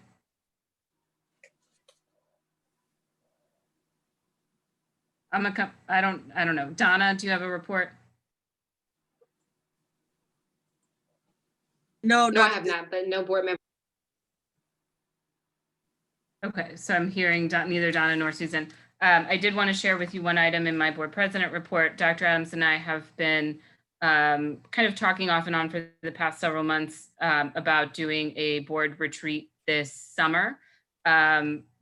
This was an item that we had talked about probably bringing to the board sooner, but then with COVID and everything has gotten held up, and then trying to figure out how we would actually do it. But I think there is a possibility of us doing a retreat potentially in late July or early August. We are looking to bring in entirely brand new facilitators and entirely brand new company. So if you have recommendations of someone that does facilitation, team building, retreat style events, please, please, please send those recommendations my way. If you have an interest in working to plan this board, so it'd be a board and superintendent retreat. If you have an interest in working to plan that, I would certainly love to hear from you. Please let me know and we will work on that together. The intention around creating this board and superintendent retreat would be to continue building the relationship amongst board members and also with the superintendent. And so looking to deepen those relationships, similar to what we were saying with Mr. Carroll, although that would be separate, but working on team building and relationship building as we move into our second year of governance and working together. And then also looking forward to the next iteration of the transformation plan. And that could possibly include some work around mission and vision. So Dr. Roberts has suggested that we, and I know this is an area Tracy was very interested in, and a lot of these things were going to be, we looked at the school closures and consolidations. We were looking to put together a mission and vision committee following some of the workshops. And so truly, as with everything else, COVID has really thrown a wrench in all of these plans. But those would be the two primary goals of this retreat. It would likely be a full day held offsite. Dr. Adams has mentioned there are some partnerships with some nonprofits or universities that we would use their space, do something completely different than what we've done in the past, looking to build relationships, but then also think forward to the future as our current transformation plan ends at the end of next year. So looking for a way, what's next, essentially, how do we start this process? How do we want it to look as we go forward? So I welcome all of your thoughts and feedback on that if you are interested in helping or if you have names of organizations or individuals that could facilitate. If I may, I would just while we're here, I know that Dr. Rebecca Bennett does do that work. And since we've worked with them already in her team, I would like to throw their names into the ring. I think she takes a very focused approach to it. She knows our community. She's in our community. She's from our community. And she also stresses the individual work that needs to happen as well. I'm writing it down right now. I like that recommendation as well, but I'd also like for us to consider using the Council of Great City Schools. We pay membership dues to them, and they work with superintendents and governance as well across the country. So perhaps we can have both of them participate in the retreat. Dorothy, do you think this is something that it would make sense to put out an RFP for, requesting proposals from different organizations, and then board members could make that available or make their colleagues aware of those, just so that it is more transparent? Or is it less effective that way, would you think? So I will discuss with this, like as far as we would go about retaining a consultant. I will discuss this with him tomorrow at our regular meeting. And then I will follow up. I'll let you know the outcome of that. So continue thinking about ideas. I don't know the answer to your question right now, but we will discuss it tomorrow and I will follow up. So just to follow up to what Natalie just said, we have a relationship with Council of Great City Schools and dues. I don't believe we need an RFP for that organization. So just, I don't know how our dues with the Council of Great City Schools work, but I do know how they work with MSBA. And so dues do not include facilitation of workshops and professional development. So there could potentially be costs outside of our regular dues. So we would need to look into that. But I that's what I'm saying to you. That's what they do. It comes with our membership, but you can follow up and with Mike Casserly, but that comes with Yes. our dues. We will follow up.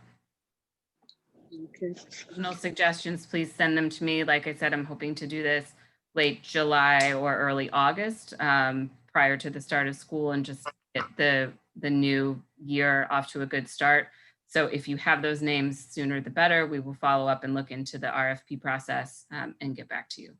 Okay, Dorothy, with all Yes. the planning, I just want everyone to keep in mind that just like the last meeting that we had, there was a space outside to sit. I really am uncomfortable sitting in an enclosed space for several hours and wearing that mask because I can hardly breathe. Just keeping that mask for hours upon hours, 2 hours, 3 hours, that's too much. If we could have a location where it's optional, where it's well ventilated, because I'm uncomfortable sitting around with the mask on, and then everybody got the mask off because they got tired of having it on. And let's just keep that in mind. We still have COVID. Yes, I hear you. We would not do anything outside of the framework of the safety guidelines from the CDC and the health department, and certainly make accommodations for any board member who needed additional accommodations. And if something changed by the time that we would be looking to do this and it would need to be postponed, we would certainly do that as well. All right, thank you. That concludes my board president report. Is there a motion to adjourn? I move that we adjourn. Second. Ms. Lewis? Ms. D. Jones, Yes. Ms. S. Jones, Yes. Mr. Lang, Yes. Ms. Miller, Yes. Dr. Roberts, Yes. Mrs. Val, Yes. Mrs. Rhodey Collins. Yes. We are adjourned. Thank you, board. Thank you very much. Have a good evening. Thank you. You too. Good night.